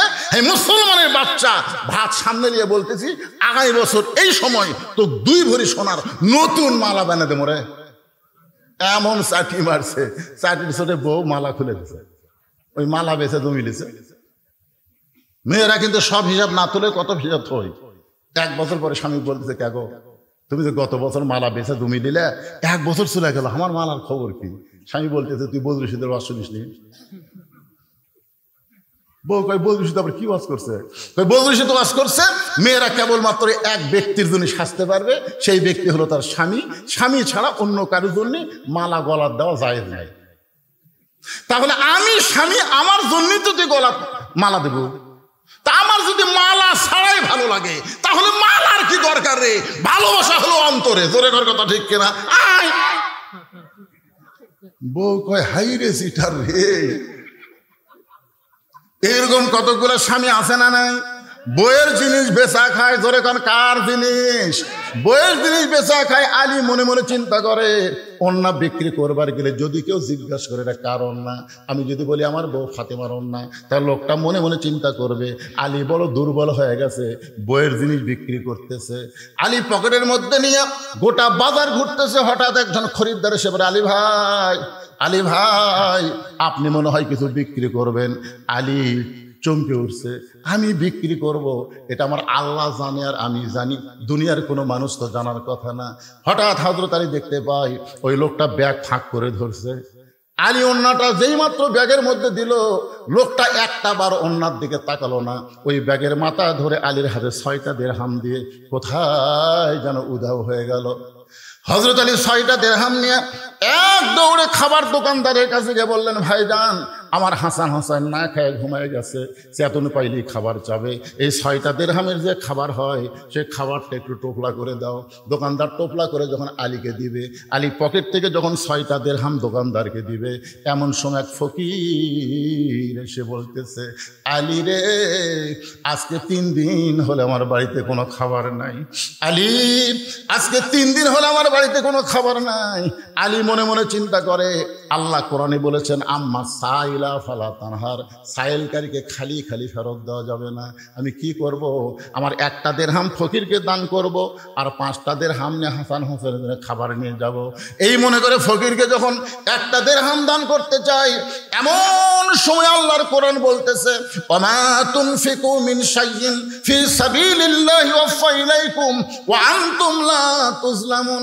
আলী রে, তুই যদি ফকিরকে 1টা দিরহাম দিস, আমি আল্লাহ তোকে 10টা দিরহাম দেব। তুই যদি 2টা দিরহাম দিস, আমি আল্লাহ তোকে 20টা দিরহাম দেব। তুই যদি 6টা দিরহাম দান করিস রে আলী, আমি আল্লাহ তোকে 60 দিরহাম দিয়া দেব। জোরে সোরে বলেন সুবহানাল্লাহ। হযরত আলী 6টা দিরহাম ফকিরকে দান করে দেয়। এখন দোকানদার বলতেছে, আলী ভাই, এই যে খাবার টোপলা করলাম, টোপলার খবর কি? আপনি 6টা দিরহাম তো দিয়া দিলেন, এখন টোপলা কি করব? আলী বলতেছে, 1 টোপলা দিয়ে আমার হবে না, তুই 2 বস্তা খাবার প্যাকেট কর। আল্লাহর কোরআনকে বিশ্বাস করে হযরত আলী বাজারের মধ্যে ঘুরতেছে। এমন সময় এক ব্যক্তি উট নিয়ে বাজার দিকে আসতেছে। আলীর সালাম দিয়ে বলে, আলী ভাই, উটটাকে আপনি কিনবেন? আলী বলতেছে, 1 পয়সা পকেটে নাই, উটটা কেমনে নিব? উটওয়ালা বলতেছে, 100 দিরহাম বাকিতে উটটা কিনবেন, বিক্রি করে আমাকে টাকা দিবেন, এটাও কি আপনি পারবেন না? আলী বলতেছে, আমার জীবনে এমন ভাগ্য কোনোদিন হয় নাই। 100 দিরহামে বাকিটা উটটা কিনে যেই মাত্র উট বিক্রি করার বাজারে গেলাম, চারিদিক থেকে মানুষ আমাকে ঘিরে ধরে বলতেছে, আলী ভাই, আপনি হলেন শিক্ষামন্ত্রী। জোরে কান সুবহানাল্লাহ। আল্লাহর নবী যখন মদিনার রাষ্ট্রপতি ছিলেন, ওই সময় আলীকে আল্লাহর নবী শিক্ষামন্ত্রীর দায়িত্ব দিয়েছিলেন। ধর্মমন্ত্রী হলেন আবু বকর, আইন মন্ত্রী হলেন হযরত ওমর, অর্থমন্ত্রী হলো ওসমান গনি, আর শিক্ষামন্ত্রী হলেন হযরত আলী। সুবহানাল্লাহ কোন, জোরে কোন ভাবে। আচ্ছা, বাংলাদেশে আলীর মতন শিক্ষামন্ত্রী যদি থাকতো, তাহলে ফরকানিয়া মাদ্রাসার জন্য ভিক্ষা করা লাগতো, চায়ে চিন্তা করা লাগতো, প্রাইমারির জন্য ভিক্ষা করা লাগতো, একদম বাকদম ঘরম সাথে ঢাক ঢোলক ঝাঁদর বাজে এই মিথ্যা শিক্ষার জন্য 1টা পয়সাও খরচ করা যাবে না। জালিকাল কিতাবুল লা রাইবা ফীহি হুদাল লিল মুত্তাকিন, যেখানে আল্লাহর কোরআনে শিক্ষা হয়, সেই শিক্ষার জন্য সরকারের বাজেট হবে। জোরে করে কথা ঠিক কিনা? কথা বলে। কিন্তু যে কয়টা শিক্ষামন্ত্রী আমরা পাচ্ছি, সব শালায় নাস্তিক। রাসূল বলেছেন, খায়রুকুম মান তাআল্লামাল কুরআন ওয়া আল্লামা। একেবারে ছেলেবেলেরা, তোরা যে রাস্তা ঘুরিস, তোর কি ঘোরনি ব্যারাম হসা? এই দেখেন দেখেন দেখেন, ছোটবেলা একটা গান শুনছিলাম, চাবি মাইরা দিছে সাইরা, চাবি মাইরা দিছে সাইরা, জনম ভরা ঘুরিতাছে। এমন শয়তানি লোক চাবি মারছে ভাই, ওরা খালি মেলা ঘুরতেছে, এই দাঁত দিয়ে যায় আর বসে না। কেরে সোমবার দিন চাচা ভাইস্তার বাড়ির যাবি, তারপরে তোরা বসিস না কেরে? দেখছো 2জন খাটায় দাঁতের লাল চাই, তা বসে না।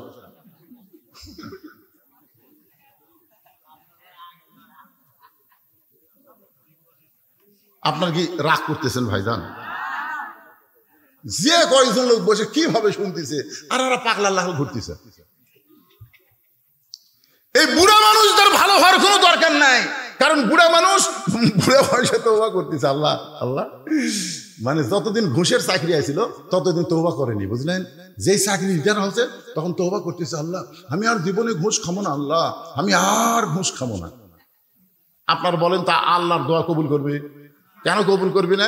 তুই যতদিন ঘুষ খাচ্ছু ততদিন তুই তওবা করিসনি, এখন আর তোর চাকরি নাই। এই বুড়া গুলা, এই ভাঙ্গা চূড়া গুলা যতই কান্দুক আল্লাহ কবুল করবি না। এই জুয়ান গুলার দরকার আছে। জোরে কথা, ঠিক কথা কর না কেন ভাই যান? এই জন্যই ছেলেদেরকে বলতেছি ঘুরিস না, বস। তোর কে জন্য ভাস্তার বাড়ির চাষা যাবি আর তোরা বসিস না। যে কয়টা মেলা মূলে তাদের সবাই চলে আসো। অত্যন্ত গুরুত্বপূর্ণ বিষয় আমার মায়েরা বোনেরা মনোযোগ দিয়ে শোনেন। হযরত আলী যখনই উটের বাজারে গেছে উট বিক্রি করতে, চারিদিক থেকে খরিদ্দার এসে বলতেছে, আপনি না শিক্ষামন্ত্রী, কবে থেকে এই ব্যবসা শুরু করলেন? একজন খরিদ্দার কানে কানে বলে, আলী ভাই বাজার খুবই খারাপ জিনিস, মসজিদ হলো ভালো জায়গা। আপনারা বলেন তো মসজিদ ভালো না বাজার ভালো? আপনাদের কোন জায়গা ভালো লাগে? মসজিদ। 4 মিনিট আগে মসজিদে ঢুকলে 5 বার ঘড়ি দেখে, 4 মিনিট আগে মসজিদে ঢুকছে ওই 5 বার ঘড়ি দেখতেছে। মুই দেখতেছে পাশে ফোন করতে, ভাই আর কয় মিনিট রে? এখনো 3 মিনিট। আজ ঘড়ি লড়তেছে না রে, আজ ঘড়ি লড়তেছে না। আর ঘোড়া ধাপ বাজারের যে ঘন্টার পর ঘন্টা চাষতলে বসে আছে, একবার ঘড়ি দেখে না। আল্লাহুম্মা আফতাহলি আবওয়াব রহমাতিক, এই দোয়া পড়ে মসজিদ ঢোকা মানে আপনি ঢোকেন নাই, আল্লাহ আপনাকে রহমতের দরজা দিয়ে রহমতের সাগরে ঢুকাইছে। জোরে কোন কথা ঠিক না? হ্যাঁ, বাজার অত্যন্ত খারাপ জিনিস। আলী ভাই উটটার দাম কত নিবেন? আলী রাগ করে বলতেছে, আমি দাম চাবো না, তুমি যা মনে হয় একটা বলো। খরিদ্দার বলতেছে 160 দিরহাম দিলাম। হযরত আলী উটটা বিক্রি করে 100 দিরহাম উটওয়ালাকে দিয়া বাকি 60টা দিরহাম না দোকানে গেছে। দোকানদারকে বলতেছে, ভাই খবর কি? বলে আপনার কথা মতো 2 বস্তা খাবার প্যাকেট করেছি, দাম কত? বলে 60 দিরহাম দিলেই চলবে। হযরত আলী 60টা দিরহাম দিয়ে 2 বস্তা 2 কান্দে নিয়ে বাড়ির দিকে রওনা দিলেন। যেই মাত্র বাড়ির কাছে দরজাটা ভিড়ানো ছিল, কিন্তু আলী দরজার কাছে আসা মাত্রই দরজার খিল লেগে গেল। মানে ফাতেমা জানলা দিয়ে খালি দেখতেছে যে অন্য বিক্রি করবার দিলাম, এত দেরি হয়ে গেল। কিছুক্ষণের মধ্যে তো হাসান হোসেন চেতন পাবি, আর চেতন পাই তো খাওয়ার জন্য কানবি। আমার স্বামীকে হাঁটুর যায়, কি হলো রে? এই জানলা দিয়ে দেখতেছে, দেখতে দেখতে দেখে 2 বস্তা। মনের মধ্যে সন্দেহ হয়েছে, অন্য বিক্রি করার টাকা দিয়ে বড় জোর 1 কবলা হবি, এই 2 বস্তা কোথায় পাবি? এই 2 বস্তা কান্দে দেখে খুশি না হয়ে রাগ করে দরজায় খিল লাগা দিস। আলী বলতেছে, ফাতেমা দরজা খোলো। ফাতেমা বলতে, 2 বস্তা কেমনে পাইলেন আগে সেটা বলেন। আলী বলতেছে, ফাতেমা দরজা খোলো। ফাতেমা বলতেছে, অন্না বিক্রি করার টাকা দিয়ে বড় জোর 1 টোপলা খাবার হবে, আপনি 2 বস্তা কোথায় পেলেন আগে সেটা বলেন। আলী বলতেছে, ফাতেমা দরজা খোলো। ফাতেমা বলতেছে, আগে বলেন 2 বস্তা কেমনে হলো? 10 বার। কয়বার? ফাতেমা 10 বার কইছে, আলীও 10 বার কইছে। ফাতেমা বলতেছে, 2 বস্তা কোথায় পাইলেন যতক্ষণ না বলবেন ততক্ষণ দরজা খুলবো না। এমন সময় আল্লাহর কোরআন সামনে এসে বলতেছে, আর রিজালু কাওয়ামুনা আলান নিসা, পুরুষেরা থাকবে নারীদের উপরে। সুবহানাল্লাহ। কোন বহুদিন আমরা বাংলাদেশে নারীদের তলে ছিলাম, আগামী ইলেকশনে আর যেন নারীদের তলে না থাকা না লাগে, মরদ মানুষ যেন আমাদের নেতা হয়। জোরে কোন কথা, হে কথা বলে। আল্লাহর কোরআনে বলেছে, আর রিজালু কাওয়ামুনা আলান নিসা, পুরুষেরা উপরে থাকবে, নারীরা তলে থাকবে। ফাতেমা তুই দরজা খুলবো না, আর আমি তো আগেই কমো, আমি তো তলে থাকবো। রাগ করে 2 বস্তা কান্দে করে নবীর দরবারে গেছে। যেই মাত্র হযরত আলী নবীর দরবারে, এমন সময় নবী বসেছিলেন, নবী দাঁড়িয়ে গেলেন। নবী দৌড়ে এসে আলীকে সালাম দিলেন।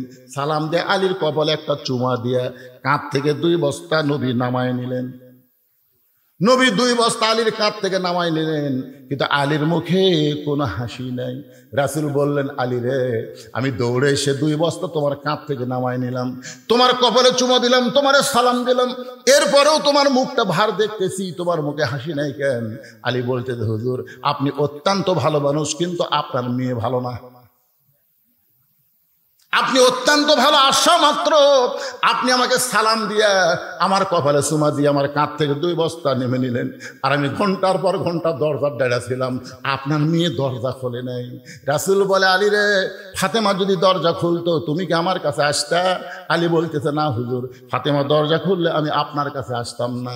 রাসূল বলে, আলী, আমার মেয়ে ইচ্ছা করে দরজা খোলে নাই তোমাকে আমার কাছে পাঠায় দেওয়ার জন্যে। আলী চমকে গিয়ে বলতেছি, ইয়া রাসূলুল্লাহ, এটা কেমন কথা আমি বুঝলাম না। রাসূল বলে, আলী, তুমি কি বলতে পারো কোন খরিদ্দার তোমার কাছ থেকে অন্যায় কিনেছে?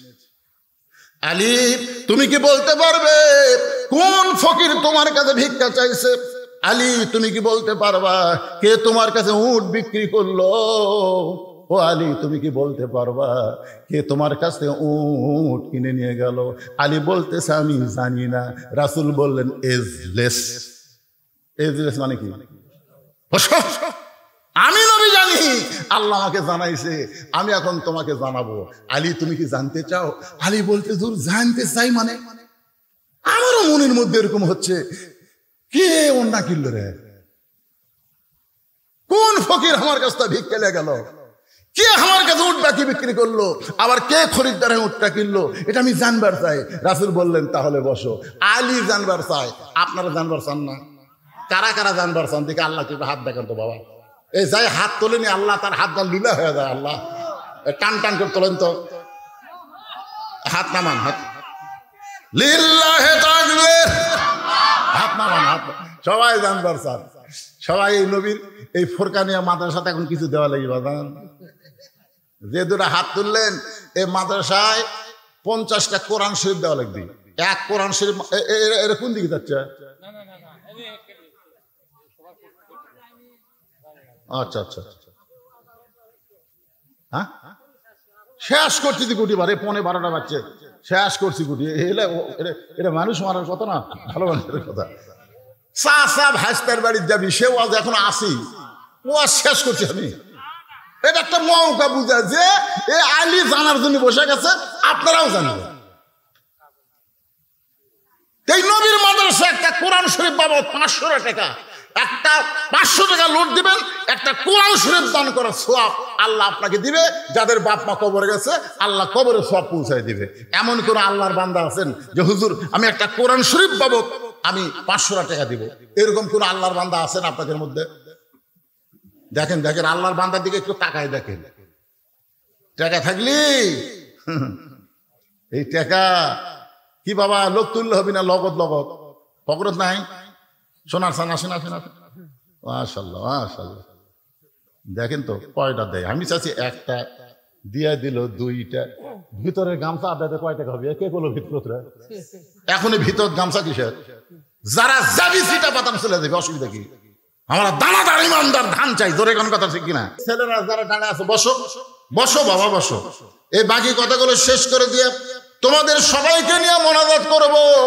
এই তেল ধাপ বড় কষ্ট করে মেহনত করে আজকের জান্নাতের বাগান লাগাইছে। একটু আল্লাহর জিকির করেন, লা ইলাহা ইল্লাল্লাহ সুবহানাল্লাহ আলহামদুলিল্লাহ লা ইলাহা ইল্লাল্লাহ। আপনি যতই লুকা লুকা দেন, জনগণ কবি সভাপতি সাহেব কি দিল এটা বলবি না, এমন ভাবে দিচ্ছে আমি যেন না কই। আসলে অনেক সম্ভ্রান্ত ব্যক্তিরাই চায় দানটা যেন গোপন থাকে। তারপর আমার ভাই নগদে 10টা কোরআন শরীফ বাবদ 5,000 টাকা ধরে বলেন মারহাবা। আল্লাহ তার দানকে কবুল করেন। আল্লাহ দুনিয়াতেও সম্মান দিয়েছেন কোরআনের হাফেজ, আখিরাতে 6,666টা সিঁড়ি পাড়ি দিয়া জান্নাতের উচ্চ মাকামে আমার ভাইকে জায়গা করে দেখ, জোরে এখন আমিন। সবাই বলে আল্লাহুম্মা আমিন। এখন চাচা সোমবারের দিন, জোরে বলেন কি বার? কেবল টান মারতেছে, আবার কি শুরু হলো? চাচা ভাতিজা এই ডেকোরেটর তুমি দিলে আপনারা মনে করতেছেন যে ওয়াজ বাদ থুইয়া যাবো, সব লোক উঠে যান, তাও ওয়াজ শেষ করে যাবো। আপনারা কি মনে করতেছেন আগামীকাল বাঁচার গ্যারান্টি আছে? তাহলে ভাইজান থুইয়া যাবো কেন? এই চাচা ভাতিজা ডেকোরেটর 500 টাকা দান করেছে। আমি বলতেছি ডেকোরেটর আর মাইকালা কি একই ব্যক্তি? হ্যাঁ, একই ব্যক্তি। মাইকটা খুব মজা, সেই আরাম ওয়াজ করে। মাইকটা ভালো না? আমার 500 অন্তাহার আর একটা মাহফিল আছে, এই মাইকটা যখন ভাড়া লাগে, এই অন্তাহারে কেউ থাকলে ওই গ্রামেরই। আচ্ছা ঠিক আছে, মাশাআল্লাহ। না, ওয়াজ করে সেই মজা পাওয়া যাচ্ছে, আনন্দ পাওয়া যাচ্ছে, কথা বলতে কোনো কষ্ট লাগতেছে না। আমার আগের যে বক্তা সেই চিল্লা ওয়াজ করলে আমার ভয় লাগছিল, ওরে বাবা এরকম চিল্লা বলতে বুড়া পারবো না। কিন্তু মাইক এসে দেখতেছি চিল্লা লাগে না, চিল্লাই। সুবহানাল্লাহ বলেন। এখন সোমবারের দিন চাচা সাইজা গইদা ভাইস্তার বাড়িতে দাওয়াত খাবার যাচ্ছে। জোরে বলেন কি বার? আরো জোরে কর। সওয়ালের মা খালি বারবার বলতেছে, তুমি তো শয়তানকে দাওয়াত দিলা আজকে দুপুর বেলা খাওয়ানোর জন্য, এই শয়তানের সাইজ কেমন? ও মনে মনে বলতে চিন্তা করতেছে, মানুষ তো আমরা এরকম, তাহলে শয়তানের সাইজ কেমন? স্বামী বলতেছে, সন্তানকে যদি বাঁচাবার চাস, শয়তান যে সাইজের হোক জবান খুলে পারবো না। তুই যদি তোর সন্তানকে বাঁচাবার চাস, শয়তান যে সাইজের হোক জবান খোলা যাবে না। আসলে শয়তানকে আরো ধরে খন। এখন দর দর সে ডাকতেছে, আব্দুল্লাহ, ওর নাম হচ্ছে ভাস্তার নাম আব্দুল্লাহ। আব্দুল্লাহ, বউ দৌড়ে গিয়ে বলতেছে, তুমি না কইলা শয়তান আসবে, তোমার চাচা ডাকছে। স্বামী বলতেছে, মুখ খুললেই যদি না খায়া যায়, তোর সন্তানক বাঁচানোর কোনো বুদ্ধি নেই। খাওয়া পর্যন্ত জবান খুলবো না, কোনো জবান খুলবো না। মানে সন্তানের দোহাই দিলে মায়ের আর জবান খোলে? ভাস্তা দৌড়ে যায়, দরজা খুলে দিচ্ছে। চাচা বলতেছে, আরে কি খাওয়ার সুগন্ধ, বা এত তরকারি পাক করছিস। চাচা অনেকদিন পর আপনার দাওয়াত দিতে, বুঝতেছেন না, আসেন। চাচার সামনে খাবার দিছে, চাচা বলতেছে একটু দোয়া করে খাই। ভাস্তা বলতেছে আগে খাওয়া তারপরে দোয়া, কারণ ভাস্তা জানে শয়তানের দোয়া উল্টা হবে। জোরে কোন কথা ঠিক না? শয়তানের দোয়া উল্টা হয়ে যাবে। এই জন্য ভাস্তা বলে চাচা আগে খাওয়া তারপরে দোয়া। খাওয়া দাওয়ার পরে চাচা যখন দোয়া করবার চাই, ভাস্তা হাতের উপর হাত দিয়ে বলতেছে, শয়তানের দোয়ার দরকার নাই। চাচা কি করলি তুই? তোর বাপের আপন আমি ছোট ভাই, তুই কি করলি? আমি কইনি চাচা, মসজিদের হুজুর কসে। যেই হুজুরে খামা মাস গেলে বেতন দেয়, সেই হুজুর আমার শয়তান করলো, হুজুরের কাছে ভাস্তা টানে হুজুরের কাছে নিয়ে গেছে। হুজুর, এত বড় সাহস আপনার কেমনে হলো আমার শয়তান করছেন? না, আমি আপনি কইনি। এই আমি তোর চাচাকে শয়তান করছি? না, তা তো করেনি। আপনি কছেন 3 জুম্মা লাগাতার সবার শেষে আসবি, আগে যাবি, ওই শয়তান হবি। আমি তো কারো নাম কইনি। ভাস্তা বলতে আমি চাচার মধ্যে এ আমল পাইছি, লাগাতার 3 জুম্মা সবার শেষে আসে, সবার আগে যায়। চাচা কয় খালি 3 জুম্মা করে, আমি যেদিন থেকে জুম্মা ধরছি সেদিন থেকে এই আমল করতেছি। তোর ভাস্তা দৌড়ে যায়, চাচা হুজুর কয়, হুজুর তাহলে এটা কি হলো? 3 জুম্মা যদি শয়তান হয়, তাহলে 100 জুম্মার খবর। তখন চাচার চোখটা পানি পড়তেছে। ইমাম বলতেছে, আপনি তওবা করেন। ইজানু দিয়ালিস সালাতি মিন ইয়াউমিল জুমআ ফাসাউ ইলা যিকরিল্লাহ। আল্লাহর হুকুম হলো জুমার নামাজের আযান দেওয়ার সঙ্গে সঙ্গে দৌড়াদৌড়ি করে তোমরা মসজিদে সবার আগে চলে আসবা, একটা উট কুরবানির সওয়াব পাইবা। আজ থেকে আপনি তওবা করেন। চাচা বলতেছে, তওবা করলাম, এখন থেকে সবার আগে আসবো, সবার শেষে যাব, আর কোনোদিন পরে এসে আগে যাব না। এবার ইমাম সাহেব বলতেছে, তোমার মান্য তো পুরা হলো, তোমার চাচার তওবাও আল্লাহ কবুল করে নিল। আলী বলতেছে, রাসূলুল্লাহ, কে ওন্না কিনেছে আমি জানি না। রাসূল বলতেছেন, আলী রে, পর্দানিশী নারীকে আল্লাহ এত ভালোবাসে, পর্দানিশী নারীকে আল্লাহ অত্যন্ত ভালোবাসে। আমার মায়েরা শোনেন, পর্দানিশী নারীকে আল্লাহ এত ভালোবাসা আলী। আমার ফাতেমা পর্দানিশী, সেই ফাতেমার অন্য দুনিয়ার কোনো মানুষ কিনুক, এটা আল্লাহ চায়নি, এটা আল্লাহ পছন্দ করেনি বলে একজন ফেরেশতাকে খরিদ্দার বানায়া মানুষরূপী তোমার কাছে পাঠায় দিছে।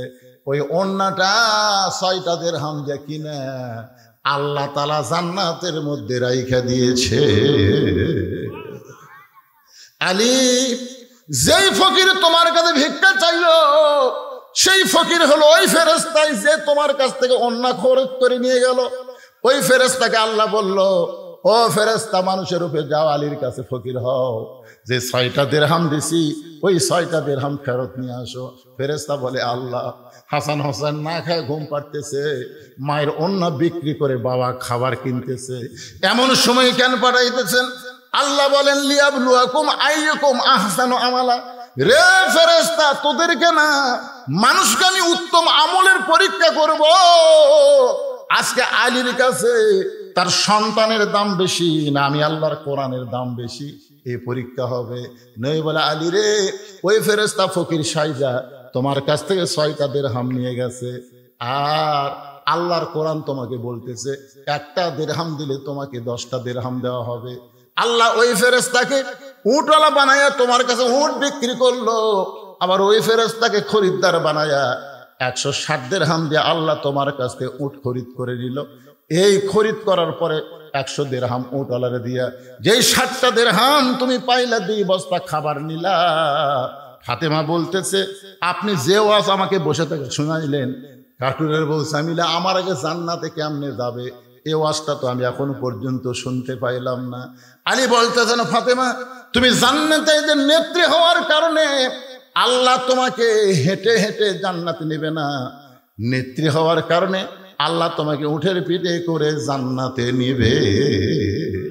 কারণ তুমি সাইদাতুন নিসা আহলেল জান্নাহ, সমস্ত জান্নাতীর এদের নেত্রী হওয়ার কারণে আল্লাহ তোমাকে উঠের পিঠে করে জান্নাতে নিবে। ওই যে জান্নাতের 8টা দরজা দেখা যায়, আর কিছু দূর উঠ গেলেই তুমি জান্নাতে যাবে, কিন্তু হঠাৎ উটটা ব্রেক হয়ে যাবে, উটটার পা আর সামনে যাবে না। ফেরেশতারা বলে, আল্লাহ, সাইদাতুন নিসা ফাতেমা, উট ব্রেক হয়ে গেল, উটটা তোর সামনে যায় না। আল্লাহ বলে, ফেরেশতা, উটটা যদি না সামনে না যায়, উটটাকে টেনে টেনে সামনে নিয়ে যাওয়া লাগবে। ফেরেশতা বলে, আল্লাহ, উটটার কি ধরে টানবো, টানার তো কিছুই নাই।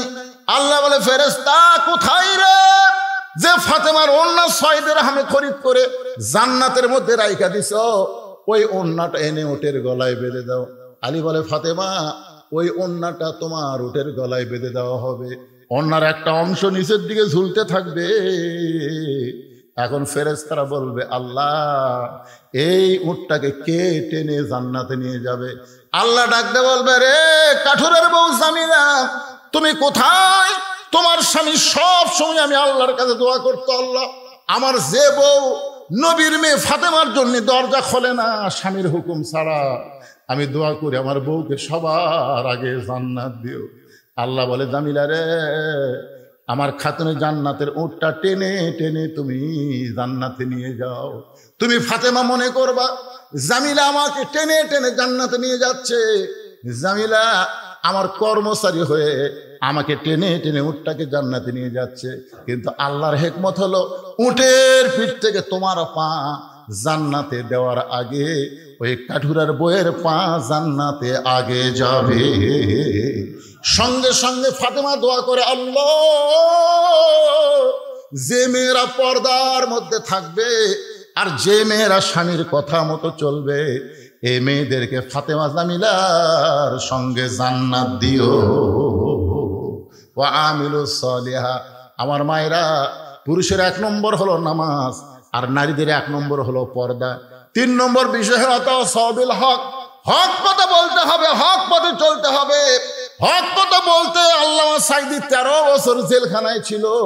আমরা সব সময় দোয়া করেছি, আল্লাহ, কোরআনের পাখিকে তুমি সুস্থ রেখো, হায়াত দারাজ করো। এক মাহফিলে আমি দিনাজপুরে খালি বলেছিলাম আল্লামা সাঈদী, বলা মাত্রই মুখের কাছ থেকে মাইক কেড়ে নিছে। আমাকে বলতেছে, আল্লামা সাঈদী কেন বললেন? সাঈদী হুজুরের নাম আমরা নিতে পারি নাই। এ হাসিনার সময় আমরা দোয়া করেছি, কোরআনের পাখি, ধরে কোন কিসের পাখি, কোরআনের পাখিকে আল্লাহ তুমি হায়াত দিও, তুমি তাকে সুস্থ রেখো। আমাদের দোয়ার কারণে আল্লাহ জেলখানার মধ্যে তাকে এত সুন্দর করেছে। সে তাকে যখন হাসপাতালে নেওয়ার জন্য বের করা হলো, তিনি যে হাসি দিয়েছেন, আজ সেই হাসি প্রত্যেকটা মুমিন মুসলমানের কলিজায় আছে। জোরে কোন কথা ঠিক না? এত সুন্দর হাসি দিয়ে তাকে জেলখানায় নিয়ে গেল। জেলখানা নিয়ে গিয়ে তাকে হত্যা করা হলো। একটাই মাত্র কারণ হলো, বাংলাদেশের সমস্ত বক্তা মিলে যত হক কথা কছে, আল্লামা সাঈদী একাই তার চাইতে বেশি কইছে। তার কাছে হাসিনা প্রস্তাব দিছিল, আপনি যদি আমাদের দলে আসেন আপনাকে ধর্মমন্ত্রী বানানো হবে। আপনি যদি আমাদের দলে আসেন, জামাত ইসলাম ত্যাগ করেন, ইসলাম যদি ত্যাগ করেন, নরম নরম আপনি যদি সুন্নতের আলোচনা করেন, আপনাকে জেলখানা থেকে মুক্ত করা হবে। আল্লামা সাঈদী বলেছে, হকের পক্ষে থাকবো, হকের কথা বলবো। এতে যদি শাহাদতের মর্যাদা ফাঁসির দড়িতে ঝুলতে হয় আমি তাও ঝুলবো। এটাকে বলা তাও সবিল হক। এখন হকের কিছু ঠিকাদারি। এখন দেখেন তারা মাথায় পাগড়ি পরে, তারা আকিদার দোহাই দিয়ে তারা বাতিলের সঙ্গে আপোষ করতেছে। জোরে কোন কথা ঠিক কিনা? আর বলে আমরা হক্কানি আলেম। হক্কানি আলেম খালি মুখে দাবি করলে হবে না, জীবন দেওয়া লাগবে। তারপরে হকের পথ থেকে এক চুল পরিমাণ বিচ্যুত হওয়া যাবে না। জোরে বলেন কথা ঠিক কিনা? অতাসবিস সবর। সূরা আসরের 4 নম্বর বিষয় হলো ধৈর্য ধারণ করবা, ধৈর্য ধারণের উপদেশ দিবা। নানা রকম বিপদ আপদ মুসিবত আসবে। যে মায়ের কোনোদিন বাচ্চা হয় নাই, এবার প্রথম বাচ্চা হবে, প্রসব ব্যথার সময় তাকে ধৈর্য ধারণের উপদেশ দেওয়ার দরকার আছে না নাই? জোরে কান আছে না নাই?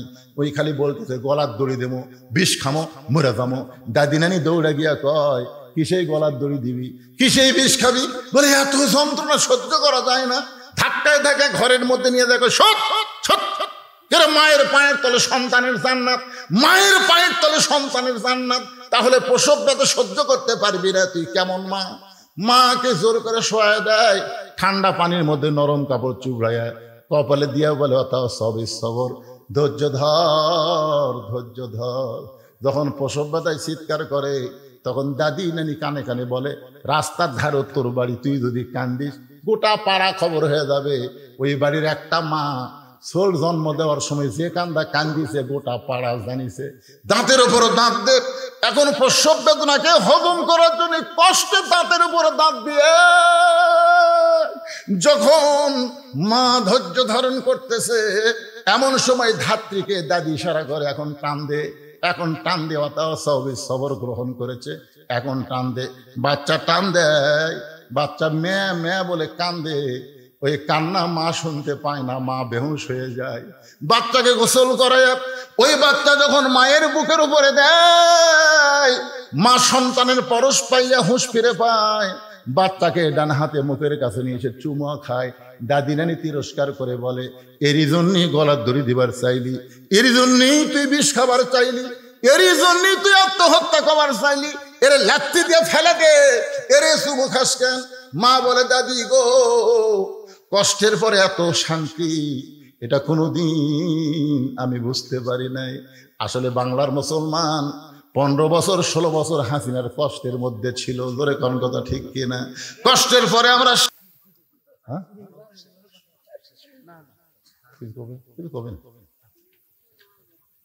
সভাপতি দিছে আপনাকে কয় টাকা দিছে শুননি? আর 1 মণ ধান দিবেন, এই সামনেতে আর 1 মণ ধান দিবেন। লেগালেন ধানটা 1 মণ লেগালেন, চলবে ইনশাল্লাহ। ফরকানিয়া মাদ্রাসা চলবে, কোনো অসুবিধা নেই। আস্তাগফিরুল্লাহ পড়েন, আস্তাগফিরুল্লাহ রাব্বি মিন কুল্লি জামবি ওয়া তুবু ইলাইহি, লা হাওলা ওয়ালা কুওয়াতা ইল্লা বিল্লাহিল আলিয়্যিল আযীম। আল্লাহুম্মা আমিন। আল্লাহুম্মা আনতাস সালাম ওয়া মিনকাস সালাম, তাবারাকতা ইয়া যাল জালালি ওয়াল ইকরাম। আল্লাহ, তোমার তেলধাপ ফরকানিয়া মাদ্রাসাকে উপলক্ষ করে আজকের এই মাহফিল, তোমার পাগল বান্দা বান্দিরা আরামের বাড়িতে ফ্যানের বাতাস বাদ দিয়া এই গরমের মধ্যে দীর্ঘ সময় পর্যন্ত বসে বসে কোরআন হাদিসে আলোচনা শোনার শেষ আমি গুনাহগারের সঙ্গে রহমতের দরজায় ফকির হয়ে দোকানা হাত তুলেছি। আল্লাহ, মেহেরবানি করে আজকের মাহফিল আমাদের সকলের হেদায়েতের জন্য, নাজাতের জন্য, জান্নাতের জন্য কবুল করো।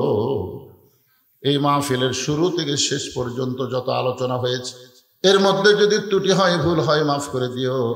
এর জাহাদিয়া মঞ্জুর করো সোনার মদিনায় নবী পাকের রওজা মুবারকে আল্লাহ কবুল করে নিও।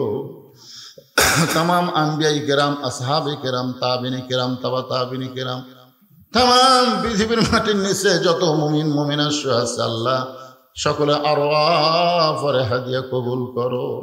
আল্লাহ আমরা যারা হাত তুলেছি, আমাদের জনম দুঃখনী মা বাবা যাদের কবরে চলে গেছে, আল্লাহ মেহেরবানি করে মা বাবার কবরকে জান্নাতের টুকরা বানায় দাও। আল্লাহ তোমার এই কোরআনের মাহফিলে নগদে বাকিতে আজকে যারা দান করেছে, আগেও যারা দান করেছে, সব দানগুলোকে জান্নাতের বিনিময় হিসাবে কবুল করে নাও। আমার পর্দানিশী মা বোনদের আবেদা সালেহা পর্দানিশী কবুল করে, মা ফাতেমা জামিলার সঙ্গে তাদেরকে জান্নাতি কবুল করে নিও। আয় আল্লাহ, আমি অসুস্থ, আমার মতো অসুস্থ যারা হাত তুলেছে, আল্লাহ সবাইকে সুস্থতার নিয়ামত দান করে দাও। কে কোন নিয়তে হাত তুলে আল্লাহ সকলের নেক নিয়ত নিয়ে আশায় কবুল করো। আজকের মাহফিলের সম্মানিত সভাপতিকে আল্লাহ তুমি কবুল করো, সহসভাপতি কবুল করো। আজকের মাহফিলের প্রধান অতিথি বরণ অতিথিদের কবুল করো, সম্মানিত অতিথিদের আল্লাহ তুমি কবুল করো। কষ্ট করে মেহনত করে যে তেল ধাপের বাবাজিরা আজকের জান্নাতের বাগান লাগাইছে, আল্লাহ তাদের সকলকে 5 ওয়াক্ত নামাজি হিসাবে কবুল করে নাও। মুরব্বীদের কবুল করো, যুবকদের কবুল করো, কচি কাঁচাদের কবুল করো, মা বোনদের কবুল করো। গোটা বিশ্বের মুসলমানকে আল্লাহ তুমি কবুল করো। ফিলিস্তিন গাজার মুসলমানকে আল্লাহ তুমি হেফাজত করো। যেখানে মুসলমান বিপদে আছে, মুসলমানদের প্রতি তুমি খাস রহমত নাজিল করো। যেদিন আমাদের মৃত্যু হবে, দিনটা যেন জুমার দিন হয়, মাসটা যেন রমজান মাস হয়। ইমানের সাথে, ইজ্জতের সাথে এই দুনিয়া থেকে বিদায় নেওয়ার কালে আমাদের সকলের জবানে জারি করে দিও, লা ইলাহা ইল্লাল্লাহু মুহাম্মাদুর রাসূলুল্লাহ সাল্লাল্লাহু আলাইহি সাল্লাম। আসসালামু আলাইকুম ওয়া রাহমাতুল্লাহি ওয়া বারাকাতুহু।